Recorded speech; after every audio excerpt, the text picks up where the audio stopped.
Hey you. Yes, I mean you, dear listener. Thank you. Thank you for listening to this Warui Deshou podcast. We're so happy to have the pleasure of your company today. If you've listened to us before and like our show, you might be wondering how you could support us, since we won't take your money. This podcast will continue to be free, but if you'd like to show your appreciation, please consider leaving us a rating and review on iTunes, as those help our discoverability. If you don't use iTunes, that's fine too. You can follow us and like and share our content on SoundCloud, YouTube, and Twitter. Additionally, we love getting your feedback, positive or negative. Tweet us at Warui Deshou or email us at waruideshou@gmail.com. Whether or not it gets read on the show, I can assure you, we all read every tweet and email you send us. And once again, dear listener, we thank you so much. Now please, enjoy the show.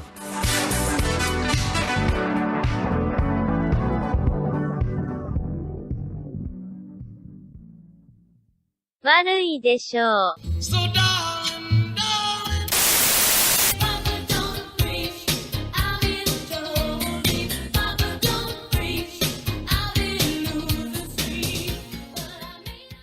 Hello, ladies, gentlemen, and NBs.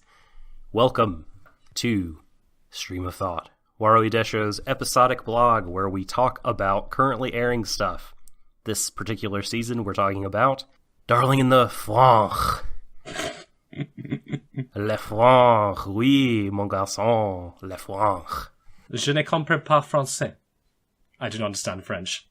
Right. No, I heard you, but I actually don't know how to respond. I can understand what you said, but I don't know how to respond. I guess I could just say oui. Oui. Si, senor. A little bit. Well, I'm the subtle doctor, the non-French person, and that other delightful voice you've heard is that my constant companion here, space traveler, spandex wearer, fan of pickles old and new, Shadon. Hello, everyone. I have a question for you, Doc, before we begin. Yeah. Do you reckon Papa does preach, or does Papa don't preach? You have no idea, I think of this episode, how relevant that song is. Think about it. Yeah, I think it's pretty clear that he does. Oh, he's going to preach something, this. I just want Kokoro now to do a cover of that. That would be the most amazing thing ever. Oh, man. I've been holding that in since the weekend. Of course, you know, if Darling in the Franxx characters are going to do karaoke and have Papa Don't Preach, then Kokoro, after that, needs to do the B-side, needs to do the follow-up, like a virgin. Oh, I hadn't even thought that. I mean, we've said before that the guys doing this show might be a bit oblivious to pop culture, and I'll be fair that Papa Don't Preach is not a recent song. Maybe it just makes me old, but boy, it's still funny. It's still funny to me. I mean, I actually put that as a joke in the metadata of one of our previous episodes when Kokoro first finds the book, and by God, was that a prophecy! Like, you know, that was my, you know, coming down from Mount Sinai right there with the tablets, the pregnancy book. Papa is gonna preach. Oh boy. Well, folks. This is episode 17, Eden. Almost old enough to buy booze. Oh, in your country, not in mine. We got 21 here. It's 18 over there, correct? That is correct. Lucky bastards. Speaking of lucky bastards, let's talk about the director and the writer. That's a bad segue. But, okay. So, creatives behind this episode. We have directing Ryoji Masuyama, and Masuyama-san is a fellow that has worked for both A1 and Trigger before, yet again from the Idolmaster / Idolmaster Cinderella Girls / Idolmaster movie tree, storyboarder, animator, assistant director, episode director on various parts of that. but also worked on some Gurren Lagann, also worked on Kill la Kill and Little Witch Academia, doing storyboarding, doing key animation for certain bits and bobs of that. He's been a series director as well. He was the director for a television show. I'm going to guess less than 5% of our audience has seen this show in its entirety. Well, I've definitely not seen it then. Blend S. Blend S. Blend S. It aired at the end of last year. Last fall, so not even a year old. He directed that. Oh, it blended really well then. Into the background. That dunk. Also, he worked on Fractale. Did a little tiny thing for Fractale, but I still don't forgive him. I don't care. Your involvement can be infinitesimal, but if you're involved with that show, I hate you. I don't forgive it for this episode either, so it's just mounting up at this point. And the scriptwriter for this week is... Oh, right. Let me take notes. Naotaka Hayashi, one of the head writers. We haven't seen Hayashi, though, since The Beast and the Prince, episode 13, the flashback episode. Oh, the one that he conveniently forgets to bring up again. Yeah, that'd be the one. Yes. What, did they finally let him out of his box again? So he could, put pen and paper together and just smash Crayola against scriptwriter.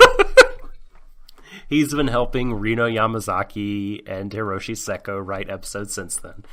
Nothing is gonna, go out the door without him at least looking at it. But yeah, no, he's the scriptwriter this week. So that might explain why some stuff happens. Although he has written episodes where very little happens, so I don't even know, man. But yeah, there we go. Those are our people. I'll say this, at least he's consistent. He either writes episodes where jack and shit happens, or he writes episodes where just plain shit happens. Heyo. Heyo. Just saying. He wrote Boys X Girls where everything happened. Everything happened. Okay. So, here we go. I have a lot of notes this week. I don't know about you, but I have a lot of notes. I have a lot of bile. Some of them I have scratched out. Because things took a turn that I was not expecting. I found this episode to be fairly surprising in some ways. It was paced very quickly. I feel like a few things were confirmed, and steps down a few paths were finally taken. That all the mysteries that have been set up throughout the show haven't necessarily been forgotten. That whether or not we like how they resolve them, that some of them look to be resolved. And a big one for me was actually answered. But we'll get into all that. Mm-hmm. Just a preamble ahead of time, folks. You may or may not have guessed. Hates this. This, in my opinion, is the worst episode of the show. Wow. Easily. What? Easily. It's not worse than last week. No, last week was just mediocre. Last week was just dead air. This was actively offensive to me, this episode. It was either an inconsistent, mess that put more plot holes in it than a target downrange, or it was flat out just making statements and putting worldviews out there that feel like they were from the 1950s and should have been given only to the baby boomer generation and, should have been moved on since then. It's okay for characters to have those worldviews, though, I think. Not... Right? Oh, yeah. It doesn't mean the show is, putting them on a pedestal. Well, about that. We'll get to that later. But yes, in my opinion, I think this is the worst episode of the show. And maybe there's time for it the show to recover in the end, but if ever, I wanted a point in which I would switch this off and never come back to Darling in the Franxx again, this would be the episode that would convince me to do it. Masochism be damned. And indeed, what I said previously in episode 16, when I said, okay, I'll go easy on, the guys who are obviously struggling to make this show under a tight schedule. Not anymore. No. Kid gloves are off. You are like the scripts to the show. You are flip-flopping week to week. Well, only because I'm in response to what's happening. No, I'm done. I'm done playing nice. We'll get to the specifics, but I don't think there was a single moment in this episode that either didn't feel like dead air, that it wasn't actively contradicting or confusing compared to what's happened previously, or just plain fucking insipid. We'll cover all of that in short time, but nope, this episode sucks balls. I Fucking hated it. I thought it was all pretty okay. But hey, let me just clarify again though, as I've said before, if you feel differently than I or Doc, or anyone else for that matter, as long as you explain it constructively, and you don't get pissy about it, that's fine. Art's not meant to be, viewed objectively. There's no gold standard here, or definitive facts about, how you're meant to feel. I know that, certainly I've seen some tweets from people who are not het, who found this episode to be utterly revolting. I am het. I still found it revolting. So I think that it depends on a lot of perspectives that you're going to bring in for yourself. Like, your mileage is going to vary. So ultimately, how you feel is up to you. And I will not judge you. I will not dislike you for it. Although, we are going to be quoting from a certain someone later who... I don't know who they are, and it doesn't matter. No, I don't everyone know who they are. But we'll get to this particular thing that I spied on Twitter later on. That, okay, generally speaking, I am very willing to, be open and fair to people who have, different takes on a show. But there are exceptions. There are very much exceptions. So we'll get to the Brain Trust 20 minutes later. Oh boy. Oh boy. Okay. Let's see. Where do we begin? The beginning is a very good place to start. The beginning. Yeah, okay. Thank you. Is that what the Sound of Music? Well, it's like, if we're going to get all the musical references, I've got another coming up later, actually, that I'm quite fond of. I can't wait. All right. So, yes, at the beginning and the end of this show, we, like last episode, I believe, are in Hero's bedroom. Mm-hmm. Oh, boy. Wow, that sexy wow, music. wow. In Hero's bedroom.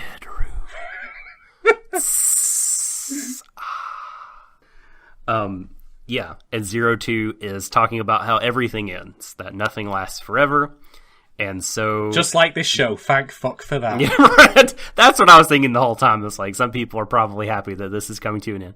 But their time at Mistleton, I guess, is coming to an end, right, is what she's referring to, because it's time to go back to the front lines. The Nines appear, Shadon. The Nines appear, and they are not necessarily pleased at everything that's happening. They say that, hey, look, this is no environment for kids to be living in. We've come here because Papa was worried about you. And then they begin to sow seeds of discord. And they're like, what, did Nana and Hachi not tell you what was going on? Wink, wink. Yeah, this is what Alpha loves to do. Miku and the others, or some others, I should say, respond quite positively. This Miku's crying, and she's saying, like, she's so relieved that Papa sent and that these folks, and that he hasn't forgotten about them, and like Zorome, and this is, I think, why Zorome and she make good partners. I think they're of a piece on this. Is like they feel kind of most themselves, most alive when they're being useful to this great Papa's greater kind of cause. Yep, but he's not making them sit in the corner and think about what they did. Exactly. Right. The utility is very important to them. This is the way they've all been raised, and some of them have internalized it more than others. Cough, Kokoro, cough, cough.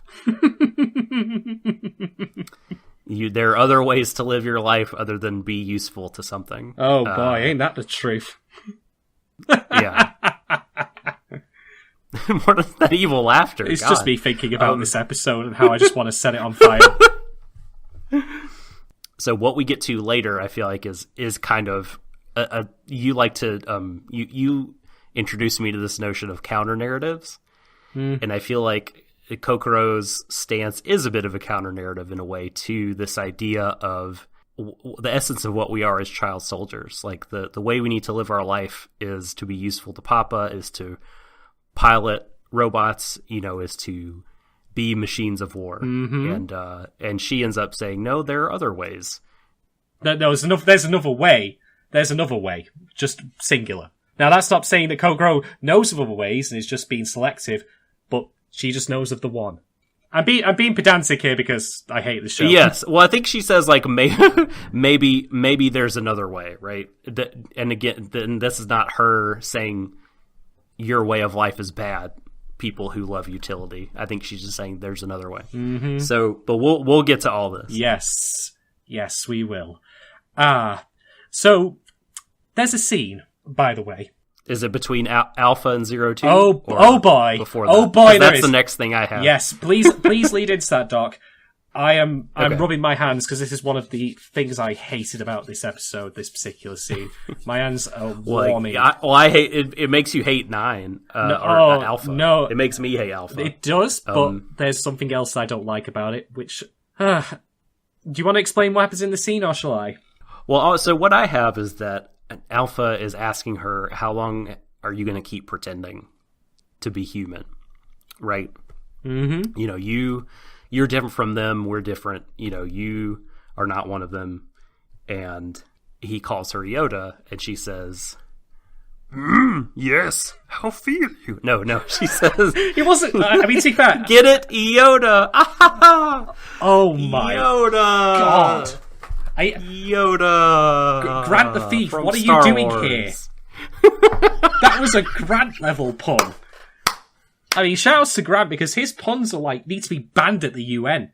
They are a weapon of mass destruction. But my God, I mean, okay, That's fair. I mean, okay, it is a woodland that does look like Dagobah. So, okay, I'll allow that. But okay, so yes, 9 is having a chat with her. He calls her Yoda, and she says, "My name is 02. That's my name. I reject the name that this false hierarchy, you know, Papa and those folks gave me. My darling gave me the name 02. So that's the name that I prefer." He refuses to call her by her chosen name and keeps calling her Iota. Okay. And that made me really dislike him a lot. You're not meant to like him from the start, though. I don't think there's been a point from which he was introduced that he was ever meant to be anything other than a cartoon villain. Oh, no. Well, I just meant it reinforced that. Oh, yeah. Okay, so, Doc, I'm going to evoke some bad memories for you now. Are you ready? I'm not sure with that sort of preface that I can ever be ready, but go for it. Do you remember the little anime that couldn't called Phantom, Requiem for the Phantom? Of course I do. Yeah. How could I forget? Yeah. There's a phantom-shaped scar in my brain. Yeah. If you were to open up my skull, you'd see what's-his-face, Reiji, staring up at you. Yep, I've got Scythe Master black tattooed on lines. my, frontal lobe, and it certainly wasn't something I asked for. But, okay, by the way, second time I've mentioned Scythe Master in this entire stream of thought. I know. The best. Scythe Master's the best. He is great. I mean, can you imagine what Scythe Master and Dr. Franxx would get up to if they worked together? That's a supervillain pairing right there. They are like the League of Bullshit. The League of Doom, yeah. Alright, okay, Yeah. okay. So, he'll be all like, "Can I rub lotion on the pilots?" Like, no, we're doing an experiment. Go away. it would be for Nana who'd do that. But, okay. For those of you who may not know, we don't just, of course, do Stream of Thought. We have done longer feature-length podcasts. We've been going for 2+ years. We'll continue to do those. Oh, hell yeah. Absolutely. I mean, we're going to line up one at some point for Land of the Lustrous, and we also do have Angel's Egg coming out fairly soon with the very fine folks from Anime is Lit. Shouts to them. I know that Danny will be listening. Yep. Danny, you're a swell guy. And a swole guy. Oh, yeah. Brother. That was a really bad Hulk Hogan impression. I'm so sorry. Hulkamania is going to run wild on me tonight for doing that. I slandered his name. But, okay. So, way back when, we did an episode on a show that I watched a long, long time ago called Phantom Requiem for the Phantom. It was 26 episodes long, and it was like flossing with steel wool. It felt like fucking 200 episodes. It felt like it took years off my life. I didn't have hair then, but if I did, I'd probably have it'd be as grey as that kid from 26's turned out to be, it just prematurely aged me. I'd be nothing but a withered husk. I don't know how I survived it. Now, without getting too much into the detail of that particular show, by the way, you can feel free to have a listen to our podcast on if you want to know how bad it is, and also because it recently did apparently come back out on Crunchyroll because people make mistakes, What? Yeah, apparently it's back on Crunchyroll or possibly Funimation. It's one of the two. It's up there. Don't watch it. It's bollocks. But someone read the fucking Necronomicon. Yeah. It came back from the dead. The Fool of the Time. But yes, in that show, there is a guy and there is a girl, and the girl is a hyper-competent, assassin whose name is a number. And does that start to sound a little familiar to you folks? Because it probably should. I'm going somewhere with this. Halfway through the show, there is, of course, events... But her number is in German, so it's entirely different. Are we going back to the languages thing we had at the start here? God damn it, Doc. I mean, the only German I know is from Rammstein. That's good German, though. You can't fault that German. It's impeccable. I mean, We're All Living in America is German, right? Isn't it? That's totally German, because it's in a German accent. Anyway, the long twisted part I was going to get to here is that she gets a new name given to her by the guy. Erin, specifically. By the way, about the German thing, because I feel like bringing this back up from our Phantom cast, in German, her number is ein, so he had one letter because he was an unimaginative piece of shit. By the way, Reiji and Hiro resemble each other in a lot more ways than I'd like now, the more I think about it. So, okay, I took very severe umbrage to this, as you might... Well, that's true. At least 02 and Aaron don't resemble each other very much. Thank God. I thought... Look, that's... What? Listen to the cast. Let's not get sidetracked. But, Okay, yeah. but I took very severe umbrage with that idea of him naming her. Because, this is her being deprogrammed and then forming a new life after the fact. So she's essentially substituted one master of sorts for another. I'm not naming myself here. That is pretty much note for note what's happened now with her saying that to 9. At least to me it is. So I slightly disagree, but I totally see where you're coming from, but I think she was given the name Yoda by Papa, and when she was a kid, because they didn't know how to talk to each other, Hiro called her 02. No, but 02 was the number on her collar. On her collar, yeah, right. Which is important, by the way, because it means that even though she's rejecting the name that Papa gave her, she's also accepting the name that Papa gave her. Oh, whoop-de-fuckity-doo, wouldn't you know? Well, so I think it's entirely different, because I think in her older adult self, she knows all this and she's choosing it. And this is kind of one of those moments where she's taking a stand and she is choosing her name. No, she specifically said, "Darling chose my name for me." No, I know, but it's valid because she acknowledges it, not because he chose it. I'm still not down with it though, because she's choosing it. She's choosing it to sort of what's the right way to phrase this? I don't know. I need to say as well, she knows that number came from that collar around her ankle. When did she have that collar on her ankle? When she was being tortured. So she's taking a name on that was given to her by someone else that is a memory of a time when she was treated as just a test subject. So... But could she read at the time? I mean, who knows if she even saw it or knew what it meant? I mean, we saw it because we're viewing the flashback. But... quite possibly, but I can't fathom how she wouldn't have linked that together. Point being, I'm not down with Hiro picking her name for her. I mean, I know that was his skit from way back when, but I wouldn't have been happy with it even before this. Because again, this is 02's agency diminishing little by little over time, diluting away. And see, I don't agree. I think this is I think her choosing it now, and as her older version of herself, is her exercising agency. I mean, just because she's not inventing a new thing and choosing a choice that's been presented to her already. I mean, I feel like she could make up a new one, but she likes this name. It's a name that she wants for her own reasons. No, because it was given to her by the guy. I know. Well, that's her reason. That's the reason. That's not great. That's not a great reason for a character who's been betrayed this time, has been free thinking. To go with, she's, like I said, her free spirit, her doing her own thing, going away bit by bit. And this is just confirmation of that. Don't agree. Well, we will have to agree to disagree on this one. Well, fair enough then. But, like I say, I view it in much the same way as I view it with Phantom. And I'm not happy with it. If it had just been something that she's always... To me, they're so different. because like she's like you said, she's being deprogrammed in Phantom. She's Wasn't Zero too much the same? just this whole blank slate, and not anymore. She's totally her own woman right now. Mm-hmm. And to an extent, so was Erin. But, you know... No. I would say... No, not I don't think so in any way. Oh, God, wait. At that point. Just listen to the cast, folks. But we'd have to, like... No, not watching that show again. No. Let's have to rewatch Phantom for the third time. No. I would literally rather deep throat a car exhaust. No, not happening. Not as I live and breathe. Oh. Okay. Moving on. So, oh man, we didn't talk about this off air yet, but I can't even imagine what you have to say about this. Like, Hero has horns. Oh, I laughed my ass off when I saw it. I was like, okay, right. I have said before that, you know, I want there to be visual clues towards Hero, you know, becoming a Klaxosaur, and we're getting that now.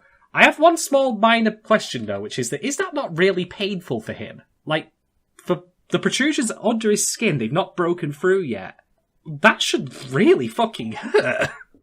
Well, it doesn't hurt her to file her horns down, so I don't know, maybe there's just not a lot of pain associated with it. I'm referring to it, like, bursting out from the skin, like, you've ever had a zit. No, I know. I'm just saying, like, perhaps that's the conceit, is that all things to do with horns are not, like, painful. Oh, I don't know. If you're a Spanish bullfighter, then again, if you're a Spanish bullfighter, Heyo. you fucking deserve it, in my opinion. But that's an opinion for a different time.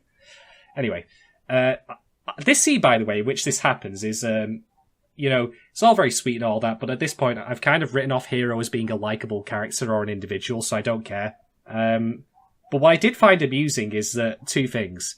One, 02's like literally says that she ate the entire book, which she did, and there's something about the way that she describes that I found really funny. Like, like I ate the book, and then now I can remember it all. Like, I know that, you know, this, like, did she once, like, you know, get a copy of Reader's Digest and took it literally? I mean, that's a good joke. Like, come on, Zero. That's a good joke. Come on, 02. And the other thing that just proves to me, at least, or gives me more, you know, things I can point to for Hero as a self-centered piece of shit, is he himself has been drawing, and his drawings are shit. But do you want what his drawing is of? They're bad. It's just of the prince. Is it a prince and a princess, even a bad one? Nope. It's just him. The prince. What a Gosh, tit. no quarter given. What if he just started? He drew it right in the middle. He's very embarrassed. He drew it right in the middle. Picture. So he wasn't leaving any space for anything else. Just in big center of the fucking universe. Oh boy. Can you tell I don't like that character? I'm just gonna say I think you're reading a lot into that. That's not a big complaint for me, mind you. I'm just saying that, you know, I don't care for him, and that's like, you know, the small, like, that's like the sub-paragraph bit on the long list of things I could point to for him being a piece of shit. But I'm not really that bothered, to be honest. No, yeah, oh, sure. Like, well, I think, you know, like a lot of things in this show, the idea of sorification and the process of it is not as tightly scripted, not as tightly written and bound together as you'd like, but I think now we're finally getting like a continuation of that began with the Techno cancer. No, it's the Dino AIDS doc. We were corrected by someone who wrote That's it. right. Well, listen, like I said, I find that offensive to dinosaurs. So I will not call it that. I will continue to call it the Shadon branded term Techno cancer. Because I like it. Good old Techno cancer. But so that is, the first part of it. Like, it's clearly a thing that humans are not supposed to undergo. It's deadly. But as you pointed out earlier, because he's drunk her blood, he was able to survive this. That and, he has the super robot, hot-blooded manliness able to overcome all obstacles. Hard work and guts. Jesus, etc. Yeah, Ganbare. So, yeah, that started, and then, it got brought up again during the flashback episode when there was a mind meld happening. And because they've been writing together, also, they theorize, these horns are coming out. So finally, I think, like, we can say, or at least I will think for now, provisionally, that, okay, the techno cancer was not like this thing that they just forgot about or that happened without them following up on it. Now, was it planned like this all along? I don't think so. Nope. I think we've all known, and it's out of the bag at this point, that they're writing it on the fly, but at least they're trying, I think, to tie this stuff together. So headbutts happen in this scene, and they are cute. Is it sexual if the horns touch though, Doc? That's the question I want to know. That's a very important question. I think she pointed that out in like episode 3, that she called them a perv for staring at her horns. Oh my god! I've had a really, really funny thought, but I'm going to save it for that they're both horny for each other. Is that the funny thought? That's a funny thought. So, okay, folks at home, have you ever taken a piece of A4 paper and scrunched it into a ball? That's my facial expression right now after Doc said that.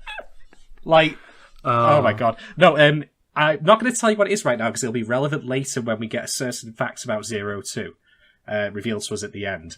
But just let me put it this way to you, Doc. Male seahorses. It'll be relevant later. Oh. Impregnate hero. Oh, it's Junior all over again. Fuck. It's also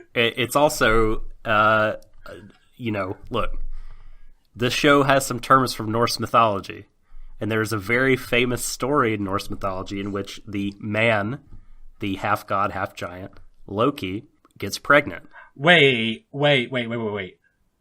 He's half man, he's half and half.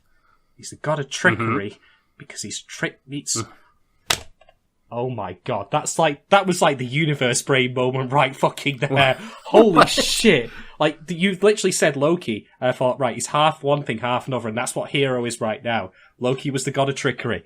What did the god of trickery do that's referenced in this episode? Pulls pranks, like he pulled a trick on Mitsuru. Like, with the promise breaking. Oh man. Hero's not Jesus, he is Loki. Oh no. Well, then the thing that he will birth will be the 8-legged horse Sleipnir. Because that's not only is Loki pregnant, Loki births a horse. Because it's a long story, but he had to distract another horse, and it was critical that he do so. And so he disguised himself, transformed into a mare, and to distract the other horse, led him away, and they did, the horse sex, and Loki became impregnated. And he had a very long face. Ba-da-ba-ba-da-bum. Yes. Oh. And so there you have Sleipnir. Yes. Odin's favorite, the 8-legged horse. By the way, by Neil Gaiman's Norse mythology, because I know Doc's been reading that. That's where he got the info from. Yeah, it's true. That book is really good. Hey, Neil Gaiman's got my vote. Like, if Neil Gaiman did Darling in the Franxx, it would be fucking spectacular. Dude, he would not even, I don't even want to, we can't go here. No, let's go there. There's so much he would have a problem with.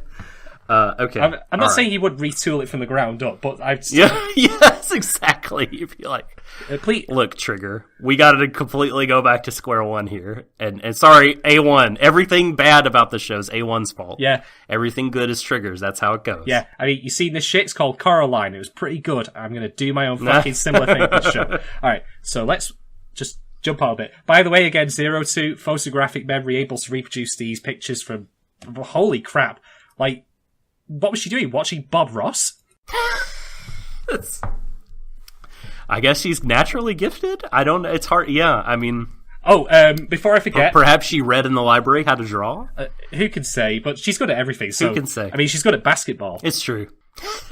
Yes. By the way, in this scene, they're doing this. About that. They're doing this by candlelight, and I really thought as they were talking and we were looking at the candle, it was going to blow out. And I was just like, oh my god, please don't do that. Like... That would have been the most cliched fucking thing ever. It would have. Oh, bloody hell. But even though, a cliche thing does sort of happen in this scene, I was complaining last episode about my kind of apathy toward what was happening, but the scene where they have the headbutt, they kiss, she looks at his picture, Like, she pounces on him, has that wonderful, 02 face, and just bursts out laughing at his shitty drawing. Like, that made me smile. I could not smile. I smiled in spite of myself because, god damn it, these characters, I guess I do kind of like them a little bit. At least these persons. I like one of them. Yeah. It was all about 02. I don't know. It made me smile. She's the one with the personality. I mean, what's Hero's personality? Good answer. Great answer there, Doc. Nothing. Jesus. Ah. Yeah. So the next part, right, is where things shift into high gear somewhat. The Nines find Kokoro's heretical book. Your booklet. Yes, that you're she right. drops. Yes. So good old. Like, they're in a lecture hall. By the way, I didn't even realize there was one in Misselheim, which I found quite funny. Like, what the fuck were they teaching him in there? Isn't that the brief? Is that just the briefing room, or is that a different room? No, it's a lecture hall like you find in university. The briefing room was like couches in a big open area. Learning Norse mythology, clearly. I mean, like I said on Twitter, Nine's just going through it. Okay, reproduction, childbirth, fetus, 69, missionary, cowgirl, reverse cowgirl. And eating out. And this is not a list of, places to go for takeaway. And then DJ Khaled slides into the frame. He's like, shut this shit down. Oh, fuck that guy. He does not know what he's talking about. That's probably telling people a bit more than they need to know about my own history, but I don't really care. DJ Khaled, you're a fucking nitwit. Another one. He says that a lot. Okay. So yeah, the Nines are in a dark room, brooding over the book they found, right? That Kokoro dropped, that all the way back in, I believe it was episode 7, the beach. Yep. She discovered in the dilapidated city, clearly the good doctor, yes, und hallo, guten Tag, did you mention me, pinch, wanted her to find... Why, is he a fucking lobster? I mean, I know exactly what you're referring to, but oh my god. Yeah, right. So, clearly that she was supposed to find this. That's... And we'll kind of, I think, that is in some ways close the book on this later this episode. Nice. But, I mean, but Frank's got they're not happy. So, yeah, yes. So, Frank's, and the Nines, and, by extension, Papa, they are on... I don't necessarily want to say they're different factions, but Frank's is, doing things on the sly. This experiment has gone... surely Papa knows that they're doing it, and he has to know, but, the extent of the things that they're doing and tests they're performing, I don't think he knows. Mm-hmm. Who can say? But then again, I haven't really got the impression that Papa and, the guys at Ape are, playing with a full deck. Especially given what happens later in this episode when some of them... Oh, Ape. Yeah, when some of them decide to go visit the Klaxosaur princess. Clarification, by the way, I said in the previous episode that 02 was the Klaxosaur princess. I was mistaken. I think the dialogue got me confused a little bit. I thought they were referring to her, but they're actually... I thought so too! But they are actually referring to... But they were talking about her, Sarah the Kerrigan. One. Yeah. Right. Oh, by the way, Sarah Kerrigan which is weird. does do a Sarah Kerrigan by stabbing with, her blade wings in this one. I mean, not even trying to hide where they got this from at this point.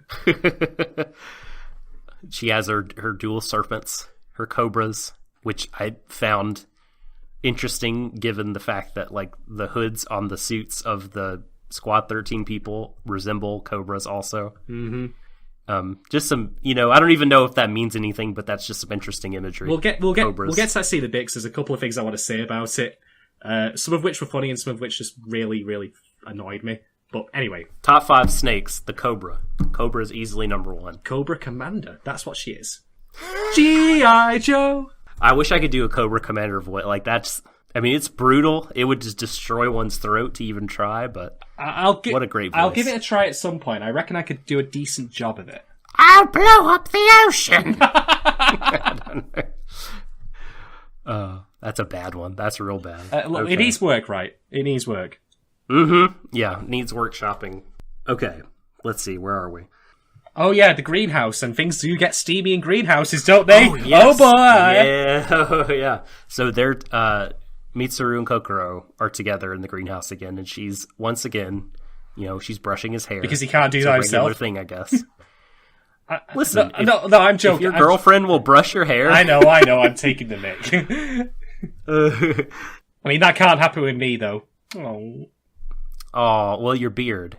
Brush the beard. Life goals. Brush the beard. Get the beard brushed. Gotta get me a lady who will brush me beard.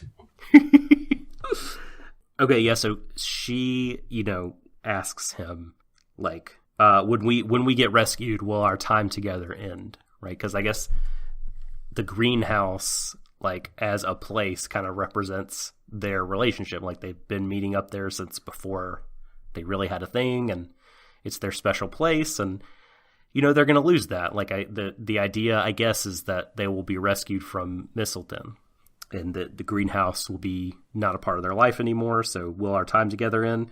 Well, Mitsuru admits, thank God, his icy black heart is unthawing. Right, he admits that he'd be sad, right, if it ended, and Kokoro feels stirrings and appears to be like going through a bit of a sexual awakening, and she is telling him, look, hey, you know what I read in a book? That a boy and girl, if they get together, can create life. And new life, it could be a new hope for us if we do that. Let's do this. Kiss, kiss, kiss. Zip. No, Doc. What she means by that is we could start Jurassic Park. Yeah, life finds a way. We can make it happen. We can, when a boy and a girl get together, they can go to a test lab and they can revive dinosaurs for profit. Fucking brilliant. That's a plan right there. No, of course, that's not the case at all. Mild observation, this is not really a criticism, just like, why does she go for unzipping his top and not his pants first? I know that sounds like a strange thing to say, but like, that's a full, like, foreplay kind of thing. I mean, the only thing that she knows is what the book said, which is literally, one thing goes in another. And...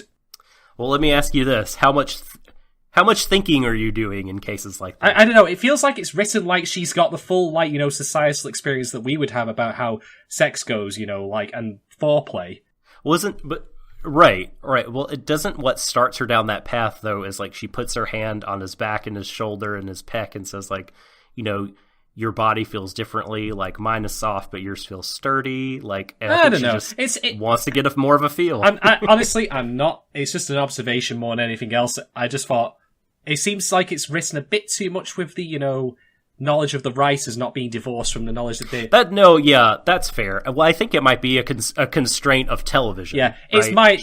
Like they can't have her grabbing his junk or something. It is, yeah, that's fair. I mean, after all, as well, like, it's a codified thing. You and I recognize it the moment it happens when she starts taking that zipper down, that she's not checking if he's the one who's got techno cancer. So, Hey, it's just a medical exam. By the way, Mitsuru's face throughout all of this, he looks like he's about to be... He's sweating bullets. He looks like he's not got Kokoro in front of him, but one of the fucking worm monsters from Tremors. Oh, God. He's not the only one with a funny face this episode, though. Yeah, we'll get to you in a minute, doughboy, you piece of shit. Oh, Jesus Christ. So, Mitsuru says no, ultimately. I mean, he's feeling it, but he doesn't understand what he's feeling, and it's scary. And so Zorome cockblocks him as well. He rejects her, and then Zorome, yapping dog comes in. What are you two doing? I just imagined, right, like, this is not obviously what was in this episode, but I just imagined that when this was going on, Zorome was watching and his face was pressed up against the glass of the greenhouse as flat as it could go. Breathing hard. Yeah. He's having to wipe it away every 2 seconds. Oh, man. I want that. Yeah. That needs to be a deleted. You know what? I reckon Darling In The Franxx would have some fantastic deleted scenes and bloopers. Oh my gosh, probably so. You know what? Actually, I'm just going to throw this out there as a general take, not even relate this show. We've all seen Pixar movies and how they do their bloopers at the end, which obviously are not real bloopers, but jokes and such. Like one of my favorites being from Bug's Life, where, like, do you find me funny? And she goes, yes! And then poor Hopper just walks back. I can't take this. I can't say this. I'll be in my trailer. I would love it if, a studio at some point just literally did bloopers like that. That would be so funny, but not that that would be good. Not that that'll ever happen, of course. But pipe dream, hey, Okay. So, Hiro and... I almost said Zero. Hiro and Mitsuru. Oh, by the way, before you say anything about this next bit, right, Mitsuru's gone to the lake, to fish, because he's brought a bucket with him, or he's possibly gone to collect water. And we have a hard cut from him doing that, and Hiro arriving, instead of lying in the lake in their underwear, and I'm like, when the fuck did this happen? Did he bring his, swim trunks with him? Because if he didn't, then, well, thighs are going to rub together. It's going to be gross as fuck. What the hell? This cut was so hard and so 90 degrees, I almost got whiplash from it. They're always ready for skinny dipping. That's a rule. That's on one of the chore wheel. You have to always be ready to get naked and swim with your compadre. Speaking of that, they can now mark that water source off the map because that's been fouled. Not thinking this through, are they? Oh no, Hiro's ass has been in this water. Well, he is shit. So, yeah. Ah, yeah. Okay. So they are discussing stuff. Mitsuru clearly only wants to talk about, his thing with Kokoro, but Hiro brings up, of course, the promise he broke. Mm-hmm. And Mitsuru, acknowledges it, but, I know that you would like for them to kind of hash it out and discuss it. It would be for the benefit of everyone, not just them both, to them to actually reveal this. Because, as I said before, the reason he broke the promise was because he had his memory scrambled by, the adults. And that then, of course, ties into what happened with Zero Two. You can imagine how this conversation will play out. Well, okay, I forgot the promise because the adults scrambled my memory. Why did they scramble your memory? Well, events of episode 13 recounted. Oh my god, this has completely upended our world. The adults are shitheads. They've tortured Zero Two, who's one of us. So once again, this anime, this particular show takes a chance to actually explore the drama of one of the bigger reveals of its entire plotline and just doesn't do anything with it. Well, I don't think it's as easy as that to deprogram someone who's been under their, the servitude of this sort of structure their entire life. If you poke a hole in it, they're going to find ways to rationalize it. Yeah, but at least they'd have tried. I mean, I'm not asking for them to succeed here. I'm asking them for at least to attempt it. But well, there's another maybe more plausible explanation. We were talking about this a little bit before. Maybe Hiro just wants to maybe he just hasn't forgiven himself, right? And by keeping this information to himself, he still gets to be blamed because it still happens. He's right? Jesus, no matter, and he's dying for the sin. Yeah, no matter what the reason was, he still broke the promise, and so maybe that is just so shitty that But before, I mean, to contradict my own point just now, in the hospital, in a previous episode, Hiro and Mitsuru shared this look of understanding. It seemed to be Mitsuru was non-verbally saying, I know what happened. I'm not, and you've pointed out that there's not been a verbal kind of communication from one to another about it. So I don't know where he would have picked up that information from. No, I think as you have said, they have come to an understanding at this point that's allowing them to move on. But again, I must stress, folks, this is not just necessarily about them discussing what it means for them both. This is relevant to every single person. It's relevant to Zero Two. It's how we would have avoided the drama that I complained about in 14. The longer the show keeps doing this, the more it keeps pushing this book down the road of not actually talking about it. I'm not even talking about them succeeding in it. I'm not saying that, as you said quite rightly, that they would change their worldview. Zora may be nah, I don't buy that for a moment. That's bollocks. But at least they would be doing something with that information and actually making use of it. You don't set up something that big that you devote an entire episode to it and just continually ignore it. Hell, they did bring it up in this episode because in that very same scene we discussed with Hiro and Zero Two in the drawings, they do mention that they knew that their memories had been scrambled. How do they talk about it? Like they just fell down, bumped their head, and they got a concussion. That's how they forgot. As opposed to, oh yeah, I was tortured, and, they erase your memories. I would have actually killed you if they got the chance. So, that's apparently, to me, it's important. If I were writing this, I would make something of it more than nothing. Mm-hmm. That's my complaint. But I've said that many times before, so I'll not, I'll not teach people to suck eggs by going back over it again, so, yeah. What an expression. So, the next line I have in my notes simply reads, God damn it, Futoshi. Oh, right. Oh. Do you want to tell the audience, or shall I, about what No. this... I will. Right. So, Hiro and Mitsuru get back to the magic meeting room, and everyone's there, and somehow it's been revealed to the rest of the group. I can't exactly remember how, even though I did watch this like half an hour ago, but really I'm just kind of like red mist again, with this whole thing. But they basically figured out at this point that, Mitsuru and Kokoro are now an item. And the way... In fact, no, I know how this happened because Zorome was the one who told them. That's right. What happens if, the boys and girls press up against each other? Yeah. What happens then? Look, Zorome, it's huddling for warmth, right? Do you not know how penguins work?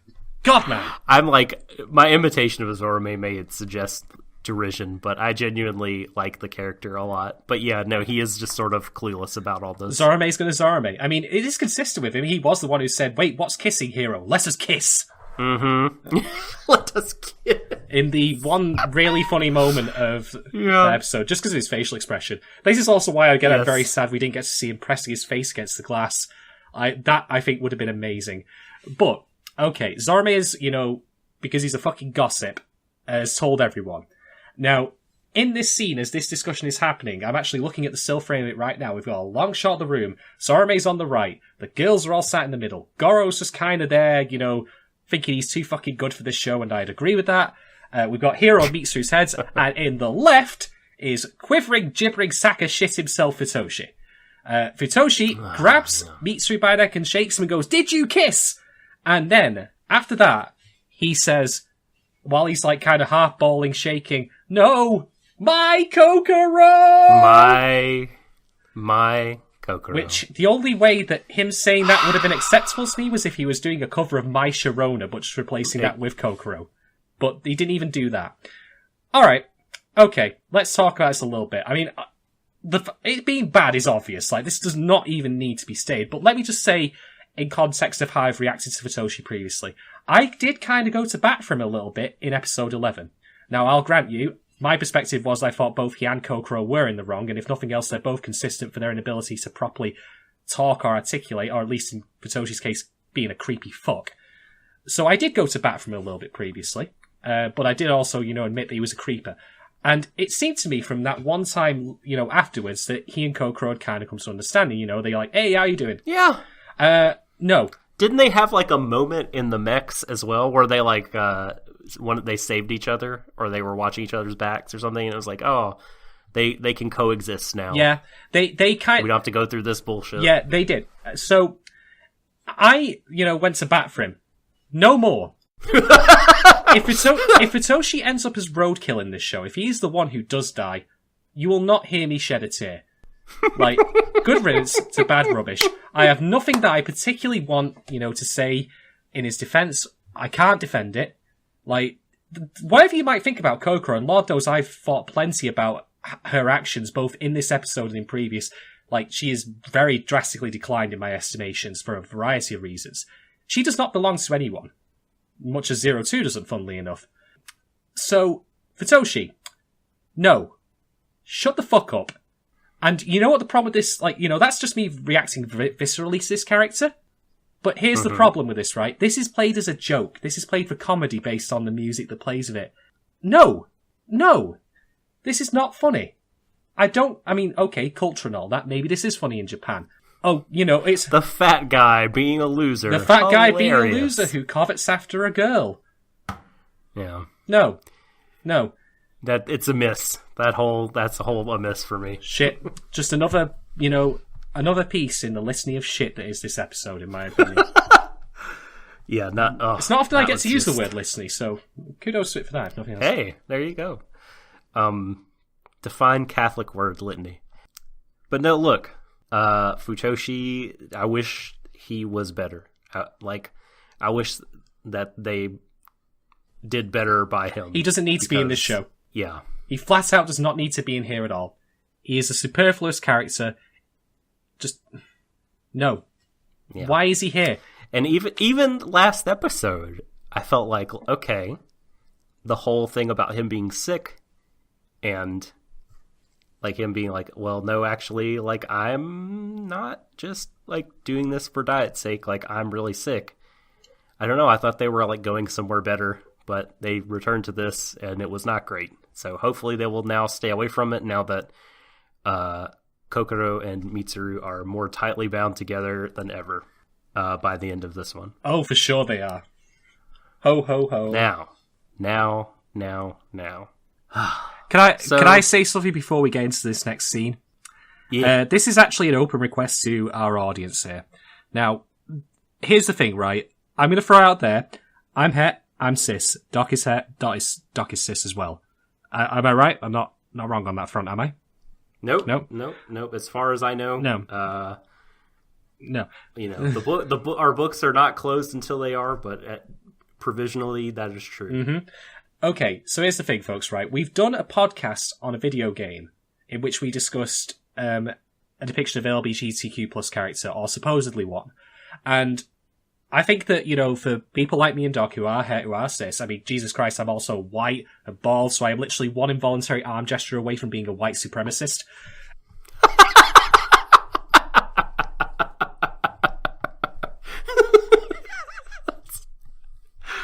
Oh my god. So, no, really, I do look like I am a amazing. skinhead, basically. So, I think it's important, though, for people like us, when we're discussing issues like this, that, you know, probably come across very differently to other genders and other... Is to tell them that we know all the answers. Absolutely. And by God, if anyone disagrees with me, you're just a gender communist or something. I don't know. I mean, like... These communists are all hate free speech and they're wrong. Yeah, once again, we are being attacked for presenting new ideas. Thank you, Kanye West. Keck, marketplace of ideas, cut Keck. Oh, God. So, in all seriousness, right, with what we're about to talk about, if you yourself feel differently to myself... Progressive left, blah, blah. Bleh.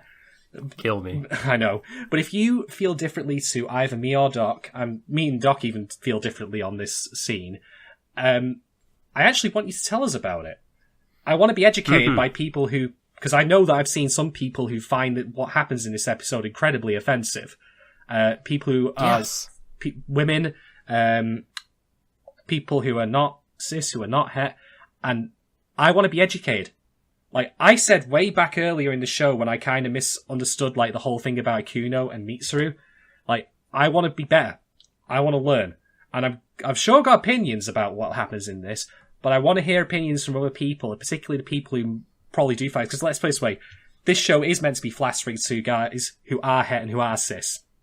There's no voiding that, I think, at this point. It's very flattering. Yeah, that's entirely clear that that's their market, for sure. Yeah, so I'm going to be, you know, going into this with an inevitable blind spot. So if you have a certain feeling about what happens in this episode with what Kokoro does, or in response to anything that we say, I want you to tell us about it. Please hit us up at Warui Deshou on Twitter, or hit me up directly. I want to be educated. I want to learn. I'm more than happy to hear your thoughts. I might not necessarily agree with them, or I may very well agree with them, but I do want to hear about them, because Lord knows I don't for any moment want to come across like, you know, me on... Well, I can't speak for Dot, but I can certainly speak for myself on this. I don't want to come across like I know best on this, or I can approach this in the same way that other people can who are genuinely offended by what's going on. Like, you know, there's always going to be that certain, like, you know, divide. So please tell us. Please tell me. Please educate me. That's what I want. So with that out of the way, let's continue. Well, look, go on. Yeah. Well, you absolutely can speak for me on that because I agree with everything you said. I mean, I know sometimes on this podcast, everyone like talks authoritatively, and that's just sort of a way of presenting arguments that can be entertaining or funny, trying to get our kind of points of view out there. But, you know, it's a really good point to emphasize that, like, absolutely, I agree with you. I feel like in issues like this, like where it's touching on like experience that is very different from my lived experience. Mm-hmm. Like I want to learn also. I want to also be educated. I mean, we are both learning, but you can't learn enough, and you can't hear from enough people, and you can't listen enough to, especially us, right? I mean, you who are, as you say, like white, straight men, Bald. cis, like all the privilege. I mean, we have all the privilege. So yes, like regardless of like the arguments we put forward or like the way we kind of see things, like, yeah, I mean, it's not, none of this is sort of absolute set in stone. Like, I absolutely would love to hear, and just from hearing you, that has kind of recolored some of my thinking on it and made me think about this differently.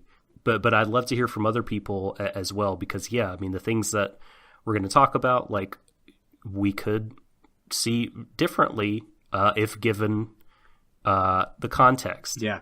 The lived experience and the context that other people have. Yeah. If I talk out of ignorance, I want to be called out about it, so I'm not ignorant in the future. So, by all means, please throw your opinions our way. I'm more than happy to hear. Slap me across the face with your opinion. In 280 characters or less. As if it were a dead fish. So, Doc, shall we talk about the Papa Don't Preach scene? Because that's really kind of what it is. Okay. Yeah. So the Nines crash the party, right? While they are all talking to Kokoro.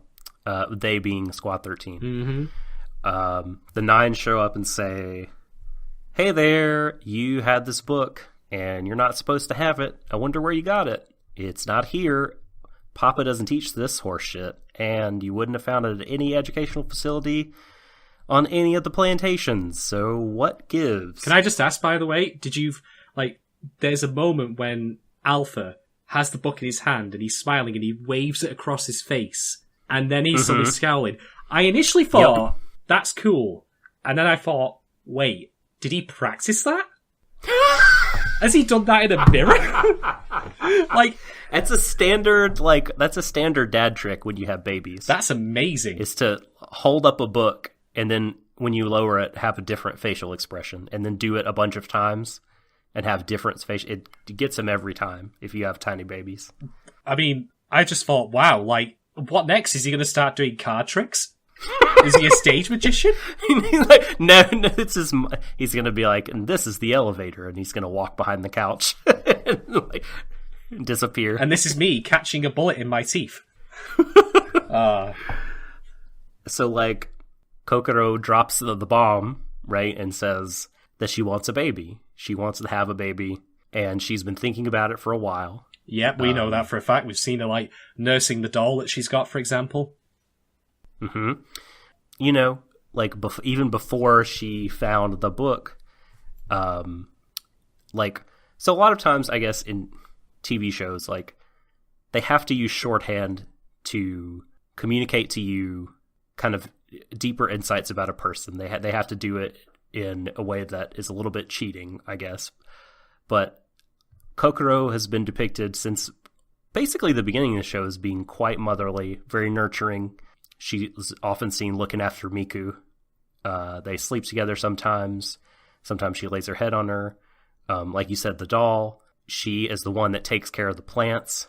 You know, she maintains the greenhouse, keeps things healthy, nourished, fed. You know, she found this book that has stirred this in her. Like, and was it already there?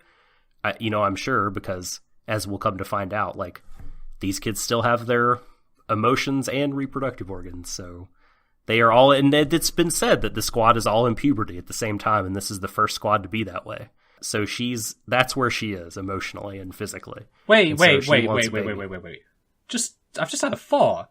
You know, if they're all the first kids to go through puberty at the same time, but you need to have reproductive organs to, pilot the Franxx, how do you pilot the... Oh, fuck.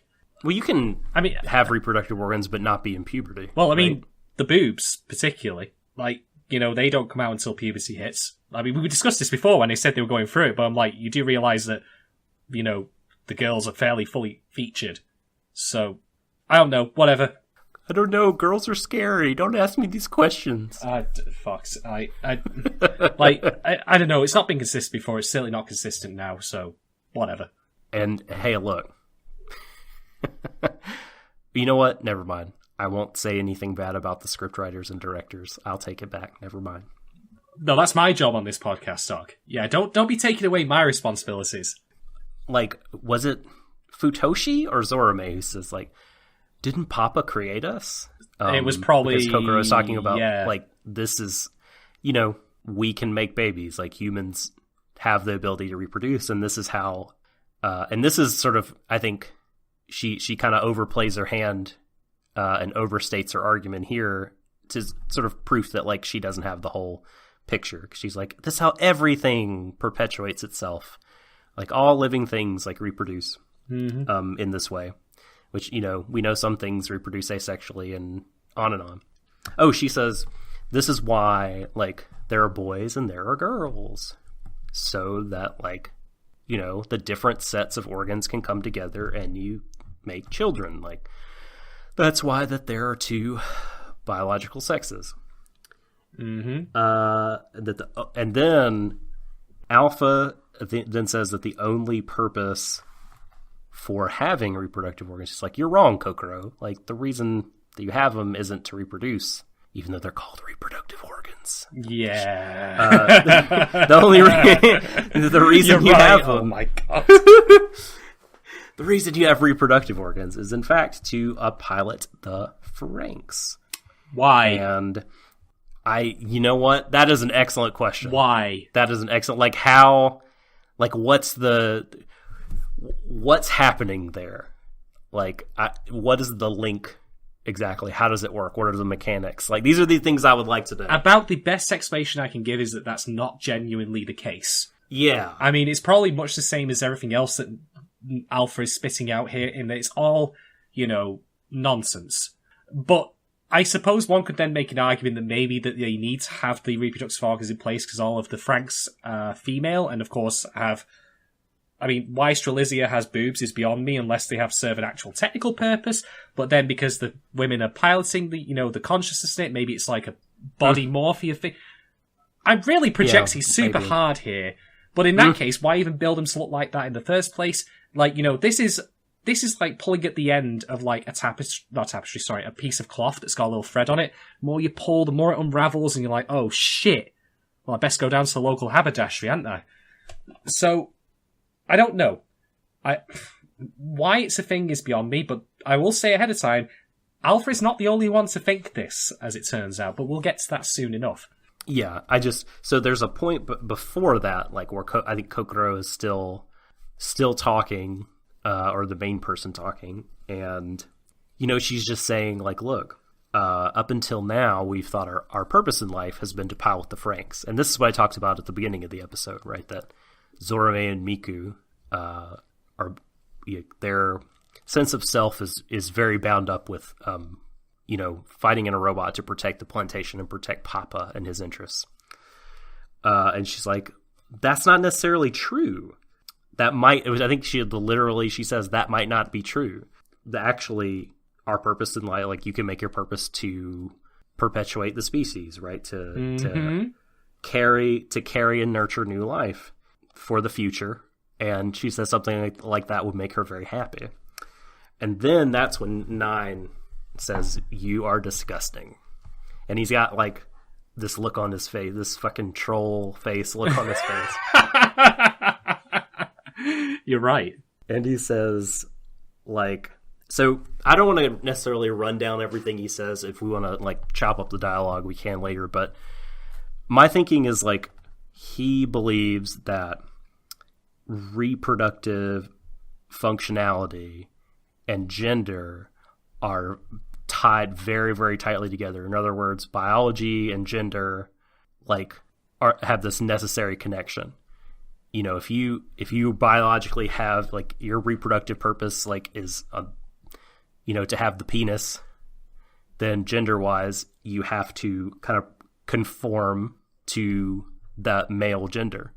And if you have the vagina, then you have to conform to the female gender. and that there's this, like, again, there's this gender binary, and on either side of the binary is this very tight relationship between gender and biology. I feel like from reading things he says, that this is the thing that he's assuming and espousing. Clearly, this is what Papa has kind of taught him, and this is why, like, God damn it, I keep calling him Nine. Alpha himself thinks this shit is gross and dangerous. He thinks that gender is an inconvenient. Like, he despises it as a construct. Mm-hmm. And, like, Ikuno then, I'll tell you what I thought was going to happen. I thought Ikuno was going to be swayed by his speech, because the only thing, and the camera zoomed in on her, and I think rightly so, because the only thing preventing her from doing what she wants to do, seemingly, is her is that she is female, and that she is a woman, and that if she had these, if she had a penis, then, and she was the male gender, she'd be able to pilot with Ichigo. God damn it. Ichigo. Why did I forget her name? The leader, Ichigo. And that's what she wants to do. And so I thought she would get on board this gender is inconvenient bandwagon, because, like, why should that restrict her from doing what she wants to do? But apparently she has kind of a stronger relationship with her womanhood than that. And this was evidenced in the Boys X Girls episode, when she is like, yuck boys, I would like to stay this way forever, where it's just us ladies, because ladies rule, I like ladies. And she slaps the shit out of Alpha. Mm-hmm. Yeah. And it's great. Before we move on from this, there's just a couple of quick things I want to address. Now, first off, I don't think it's unfair for me to say that Kokoro is one of two things as a result of saying this. She's either an imbecile, or she's incredibly selfish. In fact, she outright admits... Saying which part? That she wants a child? Yeah. Now, okay, let me just clarify a couple of things before I go off into this, because I want to be absolutely clear on this. First off, I'm not saying that the act itself is selfish. I'm saying that context is key. Two, if sometimes, people have children because because it happens, accidents happen. Contraception, no form of it is 100% effective. And people raise children in difficult circumstances, and they raise them really well. Single mothers, single fathers, sometimes in environments, like, that are not necessarily suitable. They do what they can. However... May I ask you a question? Yeah, go on. Is having children ever unselfish? Probably not. No. To me, the act of having kids is inherently a selfish act. I'd agree, but there's degrees of selfishness in that. Yes, but fair enough. But I would argue there's degrees to that. Sure. So here's the thing about Kokoro's decision, right? And the context for this is that she basically came to the idea of wanting to have a kid from reading this book. Would you agree with that? Yes, if nothing else, it gave her the voice to... Exactly, that is exactly what I was going to say. Yeah, that, it gave her the voice for it. The urges and feelings and everything could have been there before, but yeah, clearly none of them knew about reproduction before, so yeah, I think the book is whatever rudimentary ideas were in the book have fueled her notion of having a child and what that's like. Yep. So, okay, here's a couple of things. I would imagine, and Doc, please feel you're actually a dad, so please fill in for me on this if you've actually had such books when you had your kids, or other materials. But would it be unreasonable for me? There's a long list of things I could say, but I'm going to keep this brief. Would it be unreasonable to say that if you had such a book, that it would probably tell you about diapers? Oh gosh, okay. So you and I have talked, right, about what we think that this book might be. Is it a, like, sort of, here's, like, what to expect when you're expecting? I don't know if you've ever seen that book, but, I own that book. It's a fucking thick book. Mm-hmm. And it's not necessarily a science book either about, like, here's what pregnancy is about. Like, this is how it happens, and here's where the egg goes, and here's what pregnancy is like, and here's what babies are like. It's like... Hopefully not in that voice. Pretty, no. It's pretty readable and for the layman, but it's a big book. Like, the book that they have looks like more like a pamphlet. Yeah, and I mean the cover looks very like, I don't know. So to me, I think maybe ascribing a lot of information to it, like that might not be what's going on. But this is very speculative. I think less speculative on my part is to just say, man, there's so much that she doesn't know about pregnancy, about children, about what diapers are, about, nursing and like tantrums and like just everything. I mean, she just doesn't know what her body's going to feel like, beyond what the book told her, which who knows, but like, I mean, she doesn't know anything. And there are people that, like you talked about, that like their circumstances are bad, and they're going, not that they're going to go to war in a mecha every day or anything, but like there are people out there that, like, by some metrics probably should not be having kids. Nope. But they do it anyway, and they're way more informed than she is. So like I wouldn't necessarily take her to task really hard for like making a bad decision. And so, okay, also she says she wants a baby, but like I don't know if, I mean, yes, she almost jumped on Mitsuru, and they did end up having sex later in the episode. Spoilers. I think no. You're not, Doc. You're wrong. It's not the act of having sex. He put his darling in her Franxx. Oh man. Oh, I should have seen that one coming. Come on. I've been holding that in ever since I saw the episode 3 days ago. I have been waiting for the moment to drop that put on you. But like, I want to have a baby doesn't necessarily mean like right now or in these circumstances. Like, there's a lot, you know what I mean? There's a lot of variables here. Yeah. So I'm like I was the last time there was a big Kokoro controversy. I'm decidedly on Team Kokoro. Well, here's the thing, right? You yourself said to me off cast that even if the book was quite comprehensive, sometimes desires override, sense. I mean, I would have thought, like, this is preparing for childbirth, so it should at very least tell her probably that pregnancy is 9 months long. On average. Mm-hmm. I mean, I know it's not obviously the same for everyone, but that's the standard.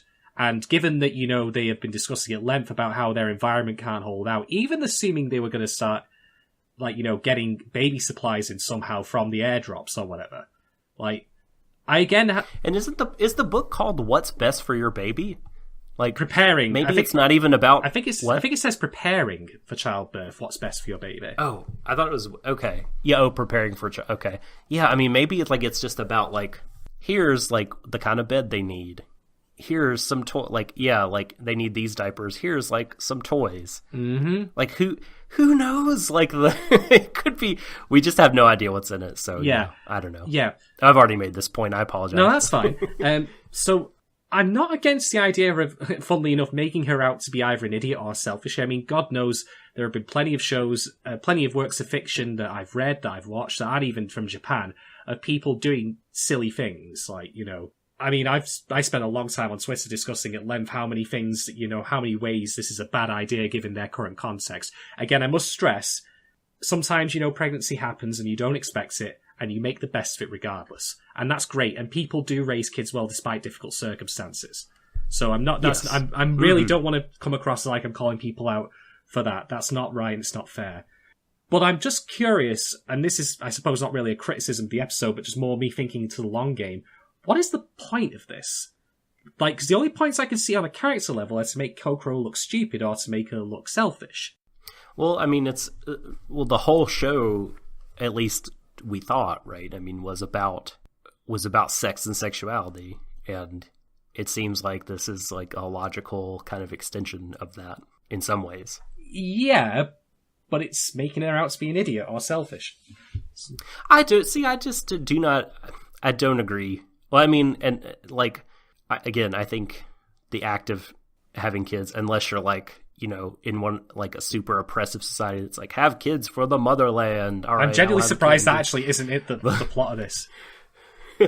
Like, selfishly, like, having kids is a selfish act. So, like, I don't necessarily think she's any more selfish than anyone else that wants to stop like quit their line of work and have a kid, or take a break and have a kid, or, you know, change their life in a substantial way. I mean, I don't, she hasn't really talked about this or anything, but the fact that she says there are other ways to like live a good life than piloting a Franxx indicates to me that like having a kid to her means kind of having a different way of life. Like, then she's not going to be like nursing the kid and then getting into the robot. I was going to say, I don't think that's what's happening. I don't think maternity leave exists in this world. Let's put it that way. Yeah. Which is, again, not her fault. No, that's a bad thing on the society. Yeah, like I don't, and I think we can both agree at this point that this is not a failure in the writing. No, like her wanting to make a seemingly impractical decision, and it is impractical. I grant that it is impractical given her constraints, but I don't think it's her being stupid. I mean, everyone's equally stupid on their side in terms of they're totally ignorant of what this entails. Well, I mean, I maybe am reading more into what the book would probably have. So I'm just trying to imagine what it must have said, as opposed to going with we don't know, so we can't buy anything. All right. Yeah. Well, I'm not really criticizing the show here for what it's. I'm just trying to figure out what the end game of this is, because this whole sex and gender thing that it's done has been kind of pushed by the wayside until this episode. I agree, and I think that's very unfortunate because I felt like that was supposed to be the point. Yeah. In fact, come to think of it, like, you know, how is, like, again, I'm reading into what the book might say here, but wouldn't Kokoro have made a link between the whole missionary thing and, like, oh, fuck, no, never mind. Let's not think about that. It's not the Kama Sutra, it's just a baby we said before, like, the Kama Sutra in Franxx Land would just be 1 page long on a laminate. The other thing I wanted to bring up is a very specific line that Alpha says. Now, this line confused the fuck out of me, and this is where, again, I must appeal to people to try and educate me on this, or at least point me in the right direction. He says something to the effects of, and please correct me if I'm wrong on this, Doc, so I'm not misrepresenting, but, you know, if we reject this, referring to, you know, the idea of being emotionless, not, you know, the reproductive organs are strictly for Franxxes and not for babies. Yeah, if we go back, if we go back to reproducing not in a lab but by, you know, sexual reproduction. Yeah, then we return to conforming to one gender. Now, I had no idea what he meant by this, because my brain went in some weird directions with this line. Like, was he thinking that, you know, there was, prior to this, it was a monogender society or something, and that you know, that was what caused the Klaxosaur? But I thought, no, that can't be true, because the book at the very least must say that man, in fact, it actually does, because Kokoro confirms it, man and woman, so there were 2 genders prior to this. So what does he mean by one gender? I can't even really criticize, I don't know what the fuck he's talking about. I'm confused as hell. I don't know. So, audience at home, people smarter than me, please tell me how this is meant to read. I don't get it. I genuinely don't. It just kind of was like dividing by 0. Well, I think, I mean, that's an interesting point that you bring up. Like, but to me, like, it just read as each person would have to be a gender, and if we are reproducing sexually, and that is the thing that necessitates each person conforming to a gender, then the ergo, like, why I think that he has this tight link between gender and biology, between your sex, your reproductive organs and traits, and your gender. He believes that there is, again, a very, very tight link there, whereas, you know, you and I think that that's not necessarily the case, right? And science thinks that gender is a spectrum, and there are all these different cases of people being born with one set of sex organs, but that's wrong. They are this other gender, and gender dysphoria is a real thing, and all this stuff. So he's very deluded, I think. Yeah. And I think the whole one gender thing just means, and again, he's tying it to, like, remember the antecedent is if we go back to using reproductive organs for reproduction, then each of us will have to conform to a single gender. So he believes the way to escape gender is to cast aside human reproduction. Mm-hmm. There's a lot of ways that, I agree with you that he is deluded. I mean, he's been fed much the same story as the next person, but in that case, it just passes the buck on. But that you can make a kind of nasty reading from that, in my opinion, that if that's the case, like I said in one of our previous episodes, I think it was 15, that, okay, we have 13's kids on one side, distinctly het, all missionary, guys in charge, not getting pegged from behind by the girls. I never thought I'd say that in my life, good God. And then on the other, we have the 9s. And yes, the 9s are definitely the villains at this point. They even have villain music, just in case you weren't sure. Right. And of course, Alpha's amazing book-waving, Jekyll and Hyde shit going on here. Yeah, the troll face. The troll face, who may or may not be, and maybe I'm really reaching here, but may or may not be, cis. At the very least, it has been proven on screen that, Alpha is the one who's the pistol. He's the one who's, on his knees in the Franxx. So... Yeah, I really want to know more about this. This is the thing. This is a minefield. This is a minefield. Because as I said before, there are two ways you can read this. Either A, it's a plot hole because you don't necessarily need to have the pistols be women, or B, and the much worse one, is that we're essentially equating the heterosexual regular people, our heroes purportedly as the protagonists, versus the weird and strange and evil and trolly, unusual, unusual, potentially queer folk on the left. Yeah. And oh boy, that's not good for this. Like that's a right. That's a very bad. That's a very that's a problematic thing to do. Yeah, we're gonna have to wait and find out. I maybe you won't even find out at all. That's the more likely outcome. I think it would be in Franxx's benefit just to shut its mouth on this kind of stuff. Well, so I do think that, like, it's not all like, oh, the people that are good and virtuous and have wise beliefs are cast in the villain's role, because as I said, I think that the 9s disseminated from Papa have this like very toxic view of sex and gender. Mm-hmm. That's extremely harmful. Yeah. So I think that they have some bad, some straight up bad beliefs and traits, but that it's still, I think, is a problem that they are all sort of different, maybe in that way. Maybe they are. Perhaps it's just Alpha. And then, on the other side of things, we do have Ikuno is very much gay. So I think if we look hard, we can see that there are representatives from different groups on either side of this line. Uh-huh.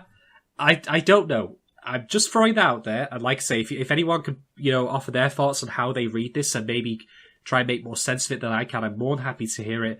But, well, there's a thing that happens at the end of this episode that really just kind of, has put the whole show into a black light for me. And I think that some people have seen what's happened in this particular scene in that way too. I mean, people, as I say, will have different reactions to different stuff. So, all I'll say is this. This show is treading some really fucking thin ice. In fact, it breaks the ice at the end, in my opinion. Now, if it does break the ice or not, in that regard, and then starts to sink, that's for each of us individually as, viewers and audience members to decide. But I don't think, to be quite honest, it should even be treading this in the first place. I think that, given how little it's actually addressed the whole gender thing throughout most of its run, it should never have been brought up at all. I complained about, the whole thing of the missionary position of the Franxx being a gimmick. I actually would prefer that than them taking, steps into this particular territory, because I don't trust them to handle it well. And I don't think, given what happens at the end of this episode with lines from 02, that they did. I think that they flat out just shot themselves in the foot. But we'll get to that in a bit, because I've got a lot I want to say on that final set of lines from 02. But, yeah, thin ice here. Really thin ice. I think it's really interesting.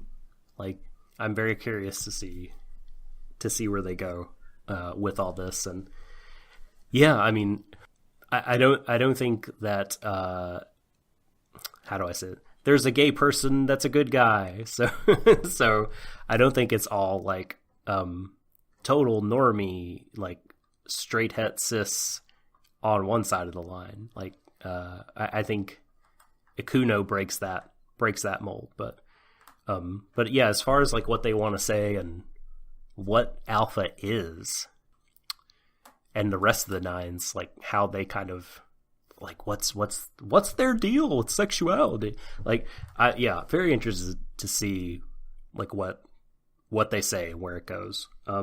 So the next thing that happens is Alpha equates like being ruled by your emotions, or as the Greek philosophers would say, by your passions, right? With reproduction, insofar as these are both outdated things that humans don't need anymore, which I thought was an interesting linkage there. Hasn't he taken joy? Like, would you argue that joy is an emotion? Oh yes, he seems very joyful at times in how he plays with the feelings of those. So, like, I think that his understanding of what emotion means, like, maybe he thinks of it differently, but like when he says, we should reject emotions entirely, like, well, they would be robots then. He's very much not a robot. Yeah, he says being ruled by them. Okay, like, yeah, letting them govern your actions. So I think him experiencing some joy based on this rational plan that he's come up with, I think he'd say this is okay. But like flying off the handle and slapping me, like that's being governed by your passions, and that is an outdated anachronism. Mm-hmm. So Nana and Hachi enter the fray. Yep. They show up, and Nana is very mad that the nines have fucked everything up. Apparently they were watching, by the way. They, like, never mind the nines turning up, they knew that Kokoro was getting up to that stuff with Famitsu in the greenhouse. Yeah, because it was part of the experiment that they were part of with Franxx. Like we find out here in the next scene what all that is, right? Yes, we do. Or at least we can infer Nana from it. spills the beans, by the way, yeah, to Kokoro, and then so to the rest of the team that like this whole time they've been an experiment group and they've been being watched by Herr Doctor. Indeed. And others.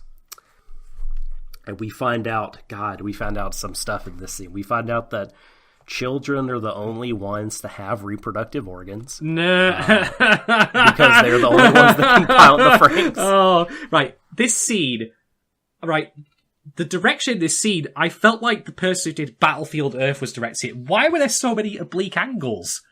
What was going on? Like, okay, here's the thing, right? So, Kokoro actually does, ask some very reasonable questions. It's like, okay, why do we need why do we have reproductive organs then if we're not meant to reproduce? And Nana says, because they need to pilot the Franxx. Only children have them. When she says that line, it's somehow like if you've ever got a smartphone and you flip on its side, it looks like that. For some reason, it's at like a 90-degree angle that you'd have to turn your head to see it right. And the reason this framing exists is to remind you of the fact that Nana has melons, shall we say. She's well endowed. So she's talking shit, basically.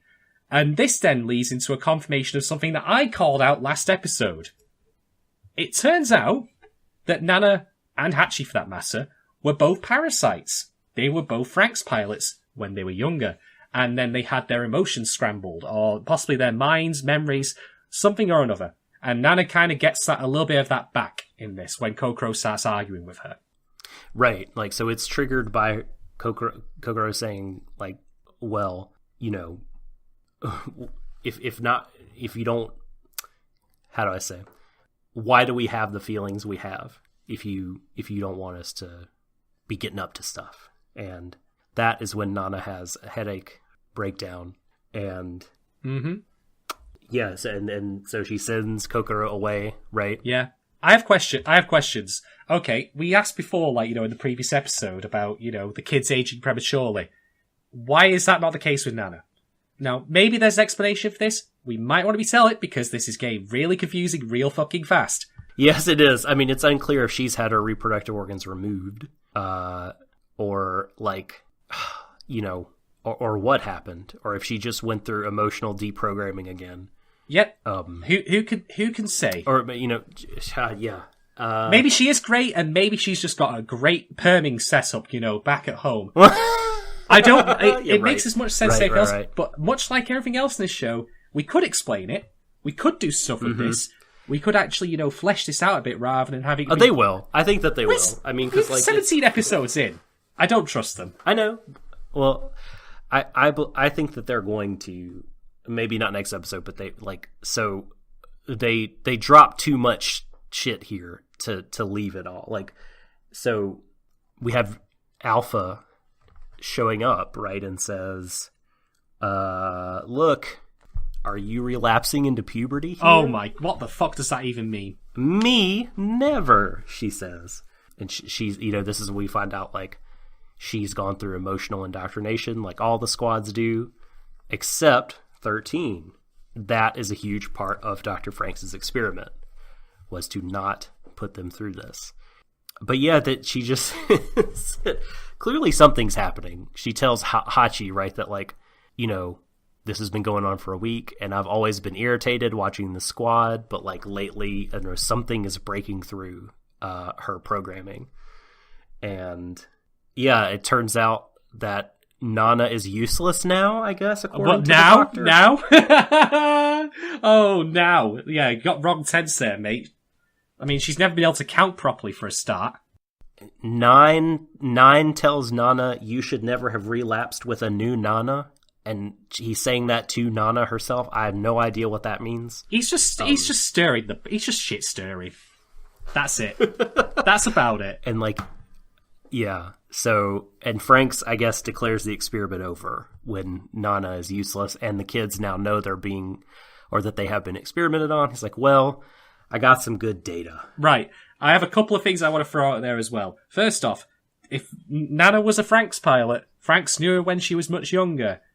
And then he decided to grope her in the very first episode. Classy.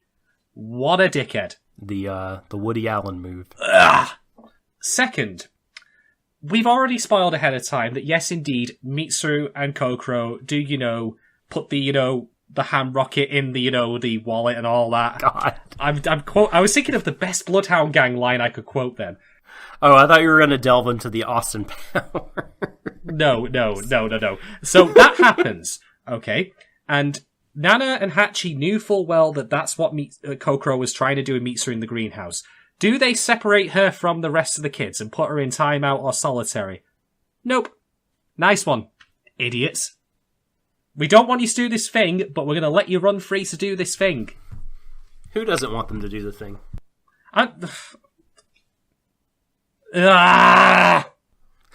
I think Nana, Hachi, and Dr. Franxx are operating under a different set of rules. Like, Papa doesn't want it happening, but Franxx clearly does. Well, Nana went off... Nana and Hachi are his pawns. Nana and Hachi were, like, very indignant about that, though. Like, Franxx at no point said to her or him, let them do what they want. So, to me, they should still be operating under the same rule, which is, no nookie, no tucky, Yeah, but he wants to learn about the development of humanity's original reproductive instincts. That's what he says, Well, maybe it might have been better then if he had, if he really wanted, to have them come together, maybe he should have put more pressure on to do that by possibly separating them. That might be one way of doing it. They didn't want her doing that, but they don't then take any steps to stop her from doing that when they have her, in custody, so to speak. I'm confused about who doesn't want her doing that. Nana and Hachi go in and they say, right, we've overheard everything, and you're not doing it. You're not fucking him. You're not fucking anyone. Why? Right. And I'm asking why they don't keep... Okay. Why then they don't throw... Why don't they don't... Because, I don't know, no one knows anything about sex and love. Hero apparently is one of the only people who has, a modicum of knowledge that he only learned from 02 about what love is. I want to know what love is. Oh my god. I want you to show me. Just imagine that as playing over Mitsuru and Kokoro together. Well, it's either that or Never Gonna Dance Again. Yeah. But the great sax solo. Did you say sex solo? You know what? Just leave it ambiguous. We'll put a Twitter poll on that, folks, so you can write in. Okay, so the next scene, we're going to the Northern Crater in Final Fantasy VII. Yes, snowboarding. Yeah. We're gonna snowboard, and the whole place is covered in Zerg creep. Wait, no, I mean, of course, Klaxosaur goo, whatever it is. I want to talk about this scene because this scene is inconsequential but also really funny. Yeah. Okay, so 2 of the guys from Ape, Ape 1 and Ape 2, and 3 guards, that's it, have gone there. And they're going, these are the guys who were sent to you-know-where. So by the way, you-know-where was just where the Klaxosaur princess is. No great mystery. Why the fuck that was a thing in the previous episode, I don't know. Whatever. So they go there, and as they're going down a lift, and one of them remarks, I can't believe the Klaxosaurs have such incredible technology. And I'm like, you're right, you know. Their lifts are better than yours. Yours was shit because they wouldn't come back up for Zorome in episode 10. Like, oh my god, the lifts in this place are incredible. I'm like, the fuck? What the fuck does that mean? And how in the sweet hell did they get permission to just go down? Why are they just walking into the stronghold? Like, I would have liked to see the process leading up to. Do they just need to make a phone call? Yeah, I would have done this over Skype or Discord. You know? Or how about a million years earlier? I mean, I don't know. Or how about from the of course, this is a scheme, and they're doing this because they want to draw them into a trap or something. But I don't know. It just seemed like so easy to just have an audience with the princess. Maybe the princess knew they were fucking idiots because they only sent 3 guards with them. I mean, Sarah Kerrigan is not to be fucked with, no matter what interpretation she forms up in. So okay. These nitwits go there. Even if she's a banshee? Is she a banshee? No, I just mean that her communication was that. just Oh, that. I'll get that. And the dial, and it directly into her brain, like whatever. Who knows what she actually said? Yeah, this is why I said it was Okay, so yes, the guys get there and they say, right, okay, Sarah Kerrigan, you've been very, very bad, and we demand you to surrender. And I'm like... They don't even get that far, do they? No, they do. They do ask us to surrender. They do ask us to surrender. That's after that one guy gets killed. No, they ask before the other guy. They definitely asked before. Really? Yes. Okay. They asked before, we want you to surrender. We want you to bring this protracted war to a close. Oh, yeah, no, they don't say surrender. They just say, like, we've been fighting for ages, but it's time to consign this war to the history books. Just like it felt like a peace envoy, but, like, it turns out right before that guy dies, he reveals, like, well, we were just going to ask for your surrender. Yeah. Like, a little bit more one-sided. So, okay, the Klaxosaur queen, Princess Sarah Kerrigan, screams, and apparently this is them hearing words in their heads. What are they hearing? I don't know. I would like to have known. What was the point of this scene? Pretense for war. Wait a minute, we're already having war. By the way, they also say, you cannot... I think they say something effective, you cannot win, or you're outnumbered or outmatched. And I'm like, guys, did you not see the giant Klaxosaur hand that came out of the earth? That was bigger than anything you've seen before? Baby hand. I mean, what are hands and arms typically attached to? A body. So, no, don't be stupid. Not in Smash Brothers. That thing is still there. You are a fucking imbecile. So one of them decides, okay, You've also offended the hamburger helper. Oh, God. That hand is not attached to a body. It's just a hand. Oh, my God. Same for the Hasbro hand. It could just be a Klaxosaur baby arm. It's the Klaxosaur, the thing from the Addams Family. Do-do-do-do. Oh, right. That's right. Do-do-do-do. Anyway, so, yes, one of them decides, okay, if that's Sarah Kerrigan, I'm going to be Phoenix from StarCraft. And like Phoenix from StarCraft, he attacks with Psy Blades and dies quickly. Gets fucks up. The other lot of them get murdered by the two serpents. So, that's that. They're all dead, and she comes down and says, worthless human imitations or something like that. Yeah, human wannabes. Human wannabes. What I wonder, like, is it just Ape? Is it just those robo-bishops she's talking about? Or are the Klaxosaurs really the humans? And the humans are just, like, plants or some shit? You know what? I don't know. I don't care. This show's not interested in telling us anything. This scene could have been exercised entirely from this episode, and it wouldn't have made a difference. Because guess what? They are going to keep fighting the Klaxosaurs. What did you expect was going to happen? Alright, I surrender. Anime's over. I mean, I'd like that, but hey, there we go. So, no, this scene, pointless. Utterly fucking pointless. Ugh. Yeah. This episode, it really does feel like, okay, great. You've shown that the princess is badass. Maybe that's the point.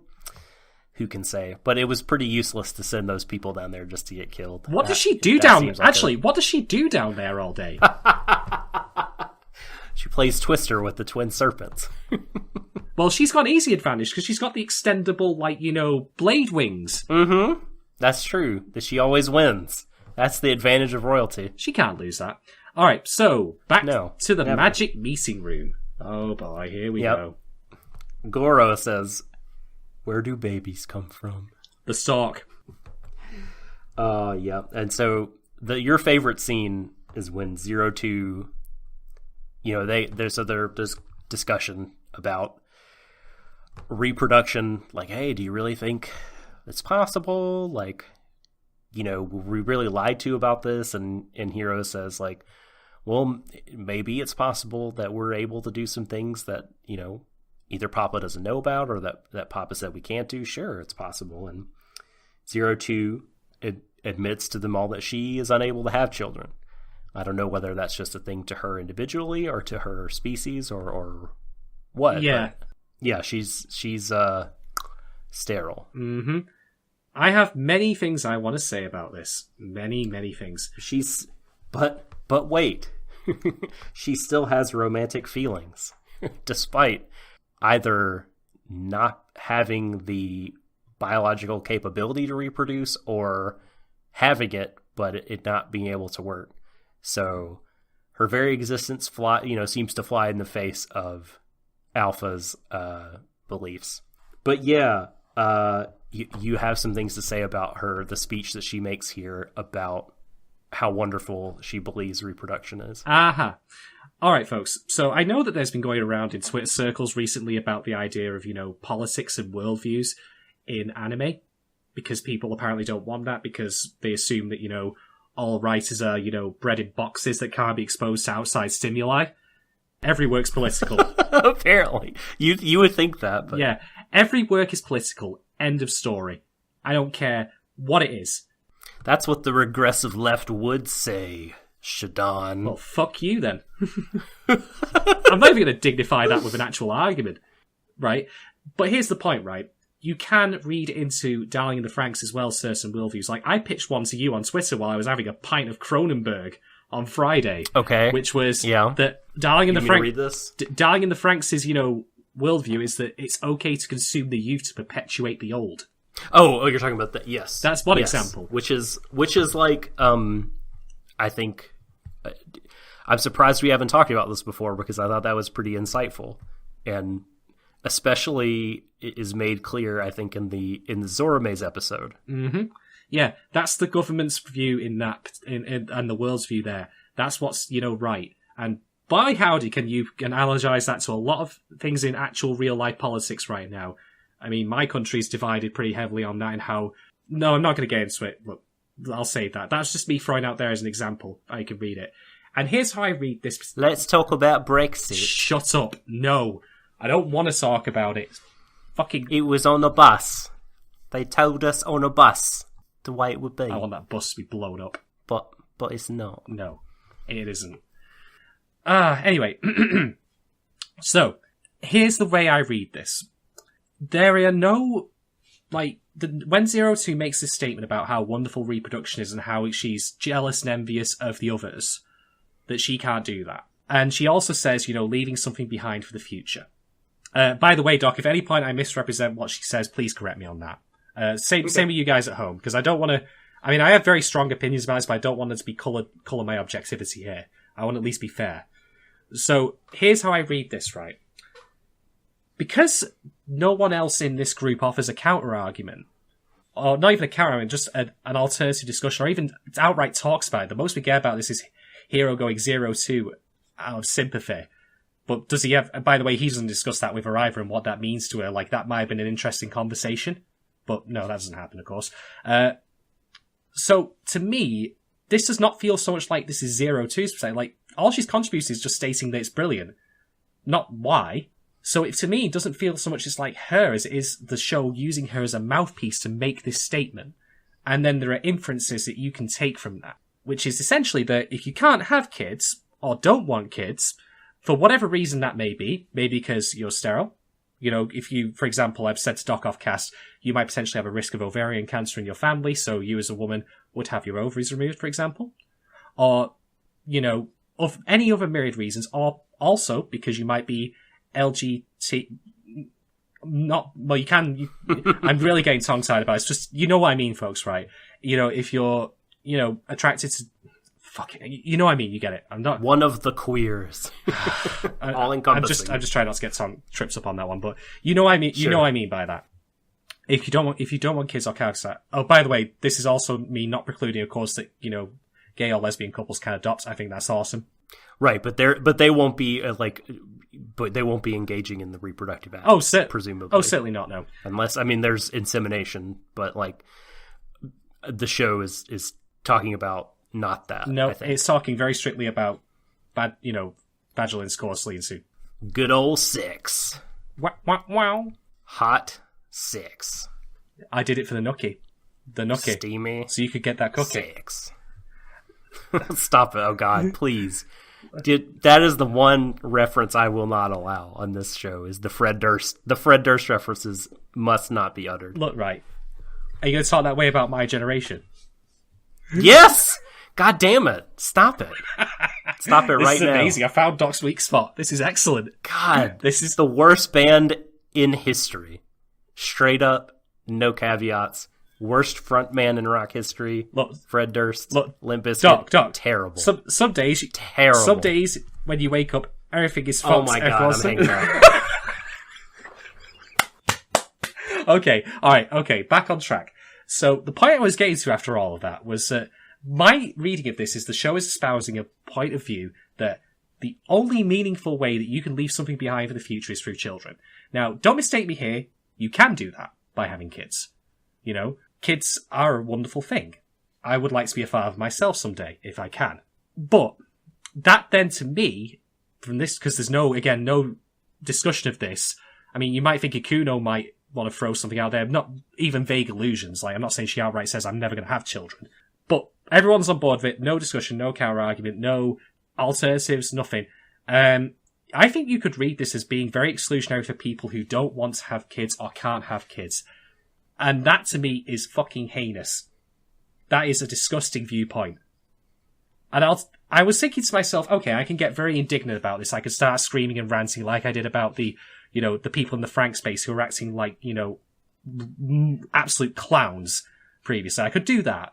But instead, I'm going to take a different approach, which is to cite someone from history that I'm actually quite fond of, who never had kids, but who I would argue was responsible for saving millions of lives, and B, setting a foundation stone in place for the world of modern computing. And you may or may not know him, but that person's name was Alan Turing. Oh wait, no. Get the fuck off. Not even as a joke should you, give the orange troglodyte any airtime. Well, admittedly, I did in Devilman. He gets credit for everything. Even when Darling in the Franxx is good, we shouldn't be crediting Trigger. We should be crediting not Trigger, but Right, moving on before I get really angry. I mean, okay, Alan Turing. Now, I apologise if you already know about Alan Turing and know his history. I'm just going to restate it for those who don't, so people don't think I don't know or I'm not aware. He worked in Bletchley Park in Cambridge during World War II and was one of the key figures, in fact the principal figure, in cracking the German Enigma machine, through which, they could then decipher German transmissions in the war and arguably save millions of lives through shortening the war's duration as a result. So, at best, Alan Turing was responsible for shortening the war's duration. At worst, he was responsible for stopping, Nazi Germany from spreading across the globe, so that we would end up with, the man in the high castle situation. And also, if you want to really take it to its logical conclusion, he also then saved the human race, because the Nazi agenda of, Aryan genetics is, well, if you've ever seen, pure breed dogs and all that, and how they become inbred over time and the health problems they suffer, long enough down the line, that would have killed off the human race entirely. So, yeah, maybe that's pushing it a bit, but he's certainly responsible for saving millions. And because of his work on creating that computer that deciphered the Enigma machine codes, he in turn also laid the foundation for modern computing. The very podcast that you are now listening to and that me and Doc have put together probably would not have been possible without his assistance. Or if it would have been, like, the technology that... All right, I've now flipped on him. He's a bad person. He is responsible for this. He must be stopped at all costs. Are you going to travel back in time? Do the whole paradox thing? You bet it. Oh, yes. So, okay, so there's that. And, like, even if it, you know, the technology still came about separately, it probably would have been delayed. So, you know, maybe 20 years on, like, you know, probably we're still on Sega Master Systems in 2018. Who knows? Here's the thing about Turing, right? He was gay, and he had no children. In fact, he tragically killed himself because he was persecuted for being gay by the law at the time in the United Kingdom, a quite criminal stain on my country's history, to be quite honest. That was in 1950, by the way. We only actually got an apology from Gordon Brown, then Prime Minister, in 2009. I think subsequent pardons were issued as well for people who were similarly prosecuted on that law. Yeah, 60 years ago, there's some pretty bad laws on everywhere the books. Everywhere. In even progressive, liberal, democratic countries. Yeah, exactly. So, okay. When 02 said something about leaving a future behind for everyone else, or leaving something behind the future, I think you can probably do no better than Turing did in basically ensuring that we were not living under Nazi regime, or at least saving millions of lives by shortening the war's duration, and also giving us the technological future that we now live in. So, to this show, I say this. No. If that is your viewpoint that you are putting through 02's mouth, it's wrong. It's factually wrong. Because of the existence of Turing and other people who haven't had children, you know, and I can think of plenty of other people, if given enough time, who fit that criteria, whether they're gay, straight, or whatever. So, if this is the viewpoint that the show is espousing, that, you know, only people who have children can truly leave a mark on the future one way or another, be it because of the act itself or what their children can do, fuck off. I think that's absolute bullshit. This is the thing, like, when I was live tweeting this, I didn't live tweet that moment because it kind of sunk over me, but then the more I thought about it, the more I couldn't get it out of my head, the more it just bored deep into my brain. And the more I thought about it, the more I couldn't untangle that reading from, you know, what happened there.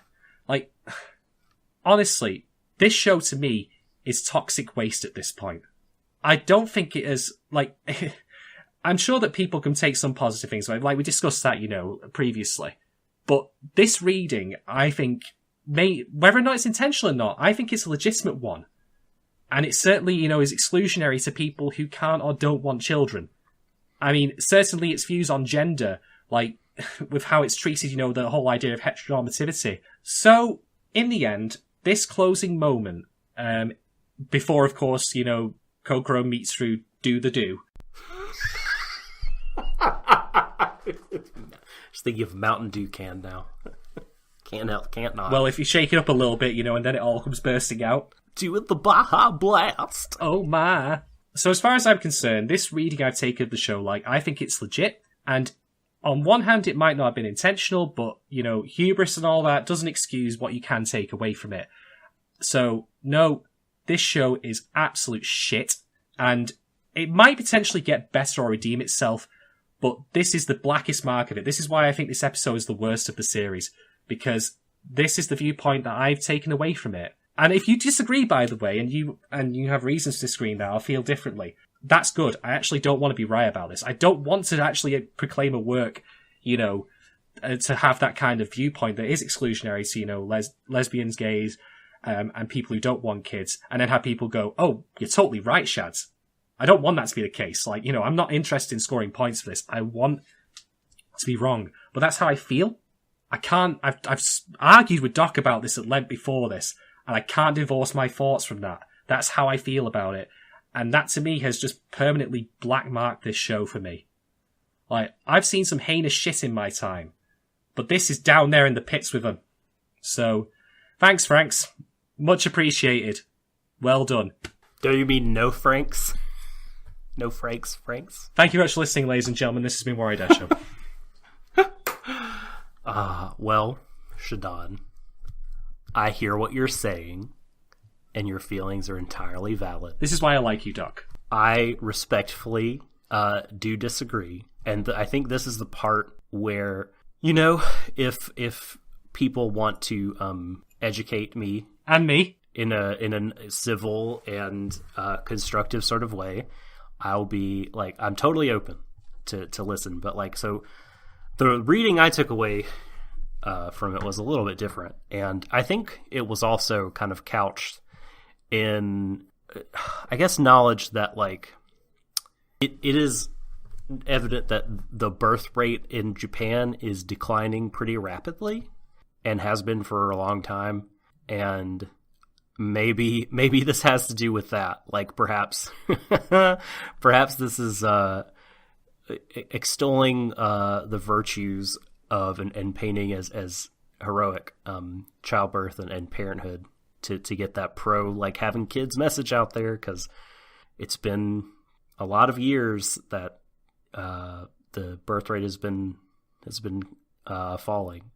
So there's that. I mean, perhaps that's like part of a point they want to make. I'm not saying it excuses anything. I'm just thinking about like, what's the wider context of this thing that they're trying to talk about? I was going to say, Doc, if that's the case, then A, that makes this show propaganda, although I suppose that, anything could really be argued to be propaganda if you read it in a particular way. And two... Yeah, and when it's not like, I'm not saying it's like the government making them do it. It just might be the viewpoint that they have come to. Yeah. Maybe. I mean, I don't fucking know. Like, this is just... Yeah. I'm speculating. And two, if that's the intent that they wanted to get at, it might be better if they addressed it differently, because the reason that I understand it that Japan's birth rate is declining is because it's socioeconomic factors. It's simply too expensive to raise children in that country.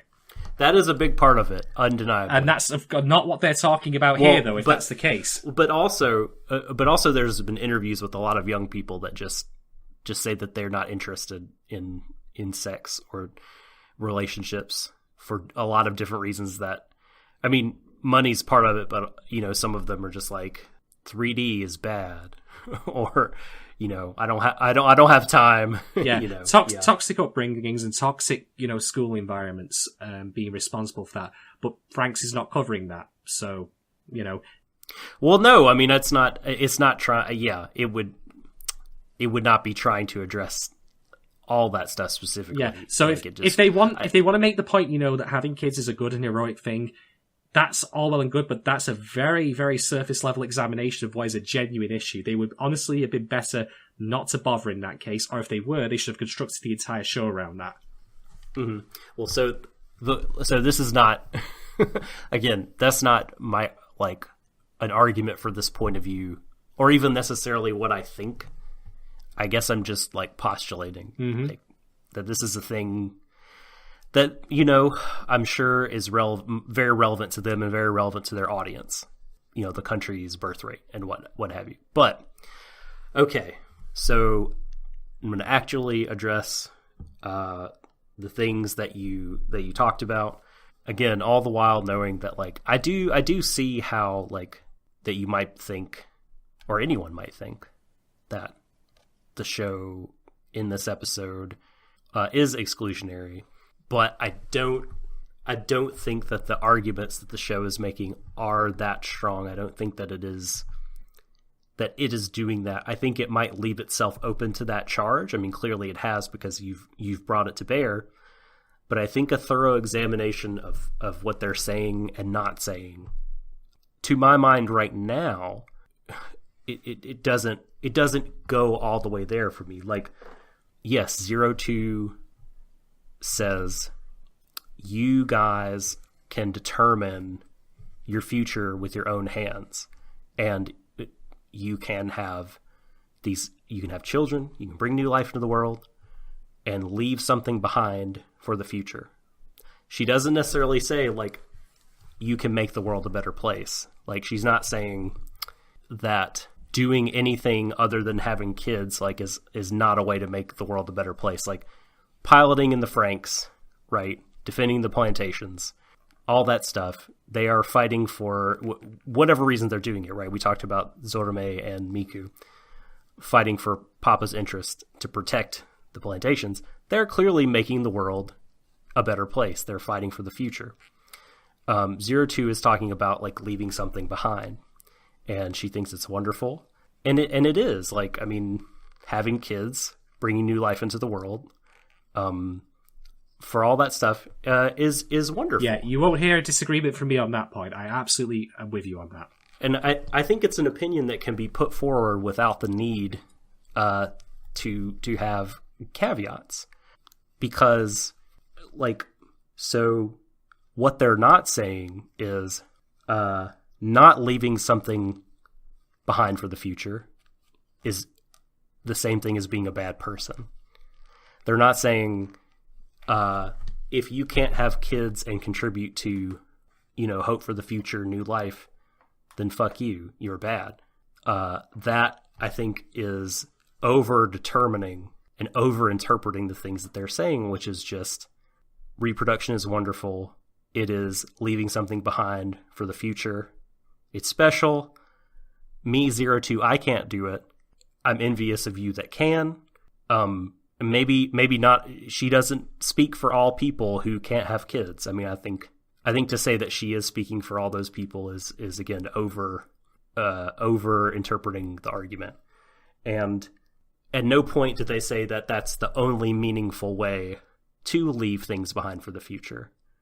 They say it is a way, it is wonderful, it is doing that, but they're not saying other ways don't exist. I mean, they all did just find out about reproduction and how crazy and awesome it is.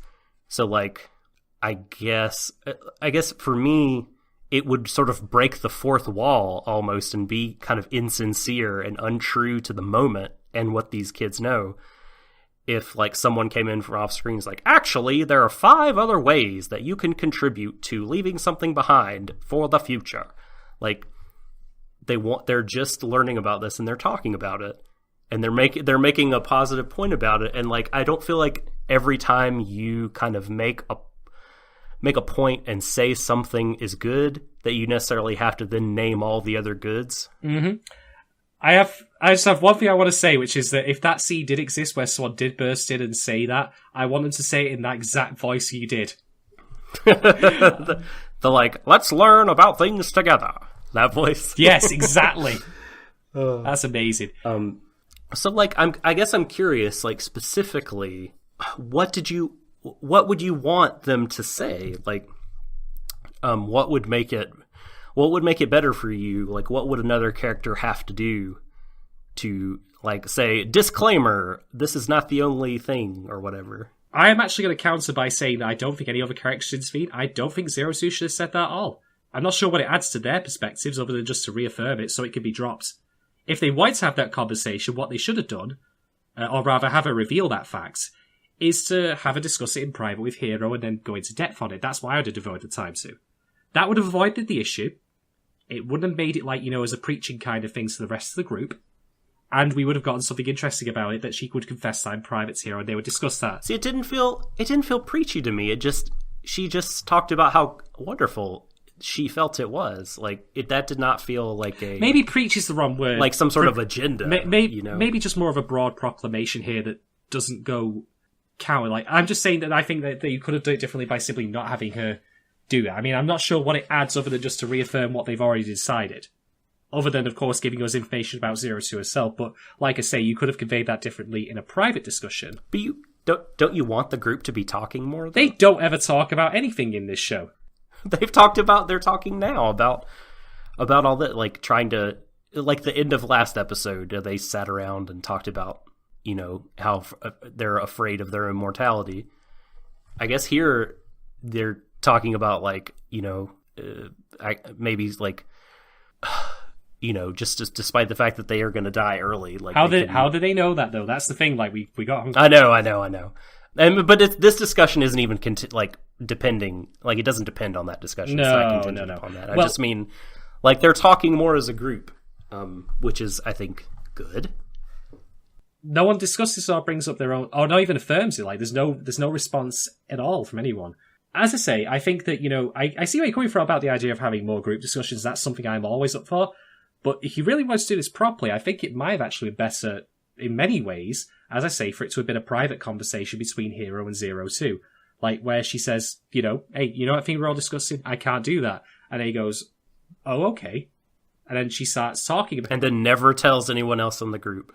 there are some there are some things I think that, should be group discussions and some things that shouldn't be. Or maybe you could do both. But I think that to answer your question, to how I would have done it differently, to get around this issue so it doesn't feel like it's her as a mouthpiece, is to keep it as a private, personal thing.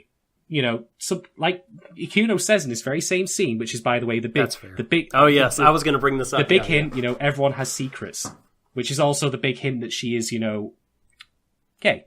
To quote Denzel Washington in Training Day, everybody got secrets. Indeed.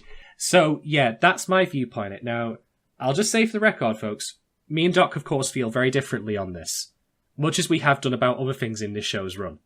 But I get you. Like at the same time, like yes, like I'm offering a viewpoint of it, but what you say about Zero Two proclaiming it to the group, and then them having kind of a quiet moment. I mean, I really do. I do see where you're coming from about how that scene could be seen as as preachy in a way. I mean, I get why you said that. Yeah, I do. Now that you've fully stated that, like I do see where you're coming from. And conversely, Doc, I absolutely get your train of logic as well. I just feel differently about it personally. But neither you or I are right or wrong on this. It's just as we've said before, folks. This is the thing about art, even really troubled and bad art, or problematic art, is that people will read different things from it, and that's perfectly fine. Yeah, totally. And to throw out to the floor, I would very much, again, like I've said before, like to hear people's viewpoints on what I've said. My reading, what Doc's reading was, as long as we're all polite and civil about it. I mean, here's the thing, right? Darling in the Franxx, in my opinion, is absolute shite. But I don't regret my time watching it, because I would have abandoned this show casually weeks ago if I was watching it on my own. Months ago. But yeah, weeks/months.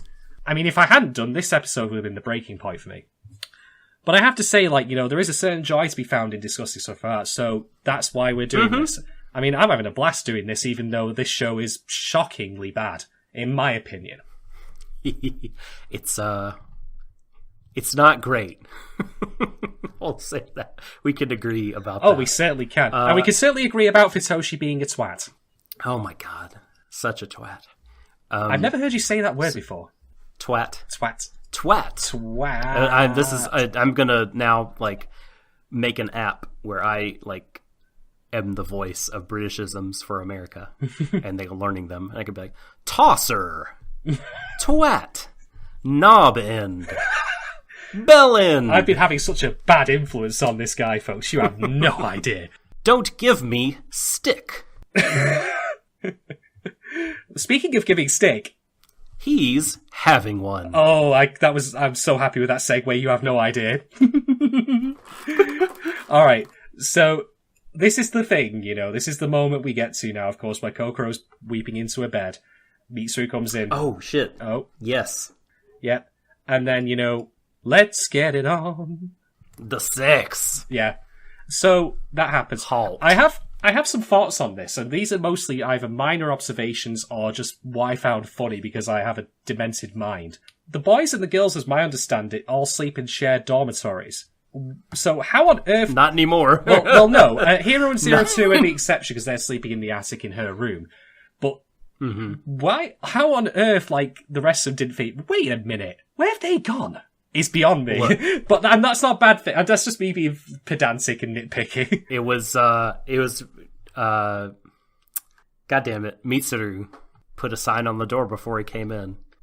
If the room is a knocking, don't come a knocking. Mitsuru, you're testing your bed springs out. What's going on? Zorume's like, what is this noise? Zorume tries There's all sorts of grunting and screaming. Miku, what's happening? Mitsuru, are you stabbing Kokoro? And he goes, yes. Just kill me. My god. I have to think, obviously they're both, virgins, and I can test this. when you lose it for the first time, when I said, what do I mean first time? There's only one time. God, what the fuck's wrong with me? When you lose it, it's awkward as fuck. So I'm just imagining that Mitsuru is probably playing this out much in the same way as he was actually piloting the Franxx. He's like, where's the weapons buttons? Where's the handles? Like, how do I... Or maybe they're really good at it because they've had a lot of experience in the position. That's the only position. Oh my god. And I'm going to tell you this as well, right? There's a schadenfreude little moment in my head with this whole thing. I want to imagine, because I'm an evil bastard, that the walls in this place are not particularly soundproof. And so, somewhere else, wherever the boys are sleeping, Goro and Zorome are fast asleep. Zorame's out like a light. I know what you're gonna say. And Goro is asleep. And sitting there, hugging his knees, hearing it in the distance, hearing the noises, is Futoshi. And he looks over to the corner of his bed, and there's Do-chan. And Do-chan is mouldy as fuck. And he's just there, rocking back and forth. Just crying into the bread. Why do all the people I love leave me? And you know what? As someone who has been woken up by someone else having very loud pig sex in the night, it is kind of annoying. But here's the thing.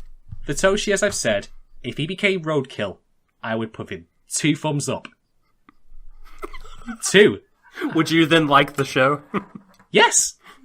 So, as far as I'm concerned, if Kokoro Mitsuru kept him awake all night long, for hours straight, and he wakes up in the morning with bags in his eyes, you know, big enough to hold groceries in, I would say, you deserve it, dickhead. Oh, Lord. Oh, Oh, my God. I'm a very vindictive and evil person, what can I say? I'm glad, like, this episode, you know, in the middle of it, we have Mitsuru finding out from Hiro, like, hey, I actually love Kokoro. Like, I want to know more about her. Like, yeah, that's what it means. Like, that's what I want. I'm in love. And then when she tries to leave, him saying, like, no, like, don't go away. Like, I want to make you happy. Like, I want to take care of you. Like, this is all really nice from such a, like, previously, like, just cold, calculating jerk. So, he's changed a bit, as Hiro said, and that was good. Cool. So after that, is that when we hear 02 restate her thing about, you know, all things come to an end and yada yada? Yeah. I think so. And then the Robo Bishops, again, finally. Thank goodness. Yeah. He told he told Nana he was going to be informing Papa, and sure enough, he shows up. So he told on him. I'm going to tell on you. Yep, I'm going to tattle on you. What a grass. What a grass. Papa says something interesting, that the Klaxosaurs will feel the pain of having Earth scorched by their own creation. What does that mean? That could mean a lot of things. That could be interesting. Every time that you follow up with that at this point, I'm like, stop being obtuse, show. Just say what you want to say.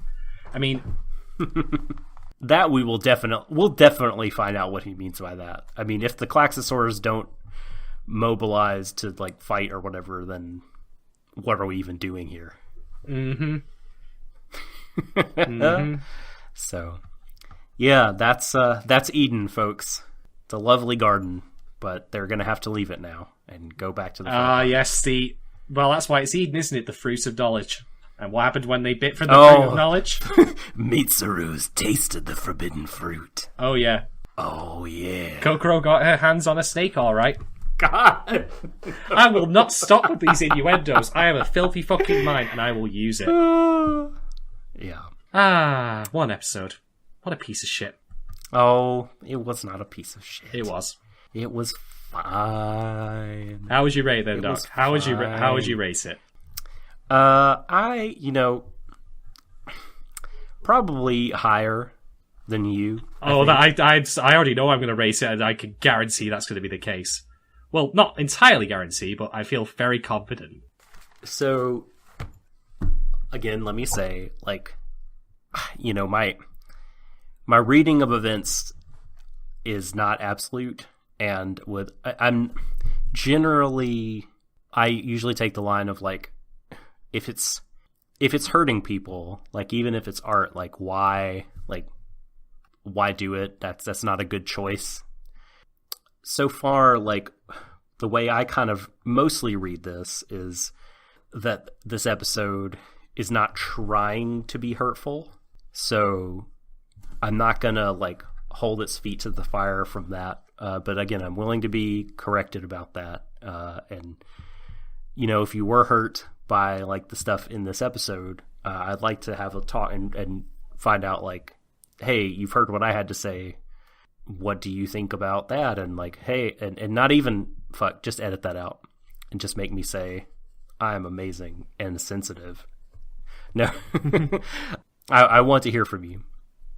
So, right, same here as well, I must say. Yeah. Having said all that, like, I found this episode pretty entertaining. Some interesting ideas being presented, clashes of ideas, some resolution to a mystery, finally. So again, I feel like some progression with other mysteries. There's drama, there's intrigue, sex, there's some laughs. I had a good time. I'm going to give this episode, I'll say 3.5 sexual encounters out of 5. Wow. 3.5 awkward teenage sexual encounters out of 5. Was the half like, you know, Brewer's Droop? Yes.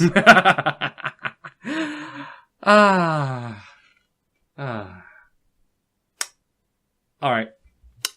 I'm just going to go right in on this one because I've said everything I need to say. I think this episode is basically, you know, depleted uranium. It needs to be put in a barrel and dumped in the ocean, or fired into the sun or into space. I am going to give Darling in the Franxx episode 17 1 out of 5 Robo Bishop masks.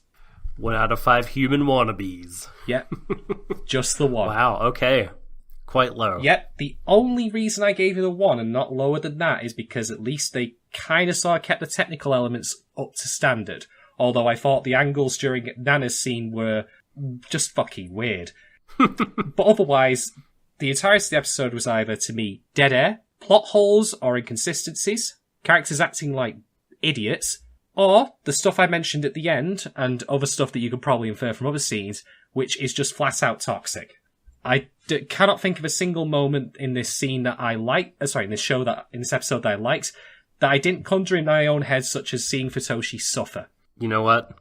Take a 1/4 point off for Futoshi in this episode. Bring my rating down. Fair enough. So, I'm very sorry to say, though, that the show does not get points for things that I insert into my own headcanon to make me feel better. I shouldn't have to do that in the first place. So, 1 out of 5, which, if I'm not mistaken, is the lowest score I've ever given on stream before. Yep. And it's probably going to be the lowest score for quite a while. Lord. Please deliver us from bad anime. Well, we're not quite done, Doc, because we still have to, of course, talk about the post. We have to get delivered from bad people as well. So, picture this, right? Picture that you're me, and you're on Twitter, and you see something about Darling in the Franxx, because Twitter's kind of got an algorithm going that, you know, spots that you type about it and thinks, maybe I should show you more of that. You know, in the same way, that if you order, you know, like bad food from a restaurant, it'll keep serving you more. Great, fantastic. And I'm going to hand it over to Doc now to read over this post because, oh lordy, oh boy, is this quite a statement. This, I believe, was from Reddit. Fire away, Doc. Just go, because there's no way to prepare for this. Apparently, Papa was a gender studies professor before he became a brutal dictator. I mean, part of what makes this show fascinating is, the more I watch it, the more I realize this is the 1984 of our times. Trigger is looking at all of the gender studies ideology that is being promoted and trying to figure out where it could all go in several decades. The lecture on gender from 9 Alpha doesn't differ that much from what I've seen on Twitter. The concepts of controlling reproduction has been done for decades in science fiction, but this is the first time I've seen it attached to the gender studies ideology. Thank you very much. Take a moment, folks. I know I did when I read that. Do you want to go first on talking about this, or shall I, Doc? So this in isolation, the only part that like makes me just like shake my head is comparing this to 1984. This is not even remotely the same kind of... I mean, it's dystopic, okay, but that's like, it. That's the only, like, there's no kind of... This is not even... Not in the same league doesn't sound strong enough. They're not playing the same sport. They're not in the same galaxy. No. 1984 will be remembered for long, long, long after I'm dead. Well... And, not this show. Here's the thing, right? Here's the thing. As it so happens, when I was in college, which was late high school for you people in America who have different terms than us, superior Brits, right. When I was... Sorry. When it got me A-levels! That's exactly what I was doing, as a matter of fact. So I did an A-level on dystopian fiction, and you might not be surprised to hear that one of the texts I studied was, of course, 1984. I mean, if you didn't, that would be malpractice. It's fairly set text. It's like, not study Romeo and Juliet at some point during your English degree, or your English course. But anyway, so I think I can talk with some authority on this. What 1984 was about, and why it has actually made it more relevant recently, is the idea of controlling information and rewriting history. Fake news, ever heard that term? That's pretty much what... What's that? It's fake news. It's very, very fake. I mean, What is the news? Well, the news in 1984 is that halfway through a speech, one says, no, we're actually at war with this place instead, which is, of course, made up bollocks. So, no, 1984 was Orwell's treatise on how governments, if taken to their nastiest extremes, could control information to control the populace. Isn't it about two siblings? Isn't it just about Big Brother and Little Brother? That's it, right? I have just realized, I've said this before, but every time I think of that, I think to myself that when this is in Japanese, it reads, Oni-chan is watching you. Yes. And it does... Yes. Oni-san. It doesn't quite have the same menace, does it? So, there is, of course... They would probably, since it's a term of art, yeah. It would be like Bigu Buraza. Yeah. In the book, there is, of course, Winston and Julia's relationship, and they do fuck. So that happens. Clearly, it's the same as Franxx. Case closed. Yes, that is the common element. There is fucking. But it's not anything to do with gender. Like, it's just literally, he meets her as someone who rebels against the party, and they kind of get a thing going. Cool. Great. But that's not the point of the book. Not even remotely. I will say, thinking back to 1984, that Franxx does at times feel like a boot stamping on a human face forever and ever. Quoting that straight from the end of the text there, when I think it's Goldstein is laying it down on Winston that he's totally fucks. I need to reread that book, actually. It's a damn good read. However, I will say that the idea of 9 Alpha, talking like a Twitter troll, that is actually quite appropriate, in my opinion.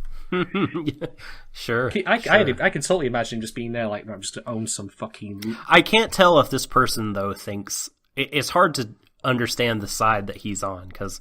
So the lecture on gender from 9 Alpha doesn't differ that much from what I've seen on Twitter. Is he saying that that's good or that's bad? Because I see shitty, intellectual dark web assholes say things like, there are only 2 genders, just like 2 sexes. Like, but is he saying... I'm very unclear on like what his understanding is of what Alpha 9 is saying. Yeah, I don't even know. Well, never mind 1984 or Twitter. I don't think this person has actually watched Darling in the Franxx. And I'll tell you why. Because it says here, Trigger is looking at all of the gender studies ideology that is being promoted and trying to figure out where it could go in several decades. If in several decades we have a post-apocalypse in which Klaxosaur has become a thing, then maybe I'll buy that. But the world is a product of the apocalypse, not the dystopia. The dystopia is the after effects. That's the key thing here. And that's the thing that this person, who presumably has watched this show, has missed. Much in the same way, that they went to 1984 as the immediate, one-stop comparison to dystopian fiction. Whereas in reality, if they wanted something about, sex and reproduction, the better, although still not great comparison would have been The Handmaid's Tale by Margaret Atwood. Because that is about controlling reproduction. I was thinking Brave New World, but also because I haven't seen Handmaid's Tale. I've read the book. In fact, Brave New World and Handmaid's Tale were the other texts I studied along with 1984 during my English A-level. So hey, both of those are more valid comparisons for a variety of reasons, but insofar as actually reproduction, Handmaid's Tale. And then, of course, Brave New World with, the whole decanting idea and the stuff I discussed previously with the alphas, betas, gammas, blah, blah, blah, blah. Yeah, and in that society, has not done away with... They've done away with reproduction, but not with sex. And Franxx has done away with the whole idea of love and sex, whereas in Brave New World, promiscuity is a citizen's duty. I can't remember if that is from the book or from the television... There was a made-for-TV movie that was pretty good, that adaptation of Brave New World. But the idea, either way, whether the pithy saying is there or not, the idea is that you're supposed to have sex with as many people as possible to fulfill those human needs, but you're not supposed to love anybody. So yeah, I don't know, that not quite Darling in the Franxx either. No. Also, Trigger is looking at everything of the gender studies ideology that is being promoted. A1 doing nothing because this is a good element of the show. So A1's got nothing to do with it. First off, that is being promoted. What specifically? I don't get the impression this person could name a single ideology. I'm surprised they spelt the word right. 2, no, the show is absolutely not promoting all of it entirely.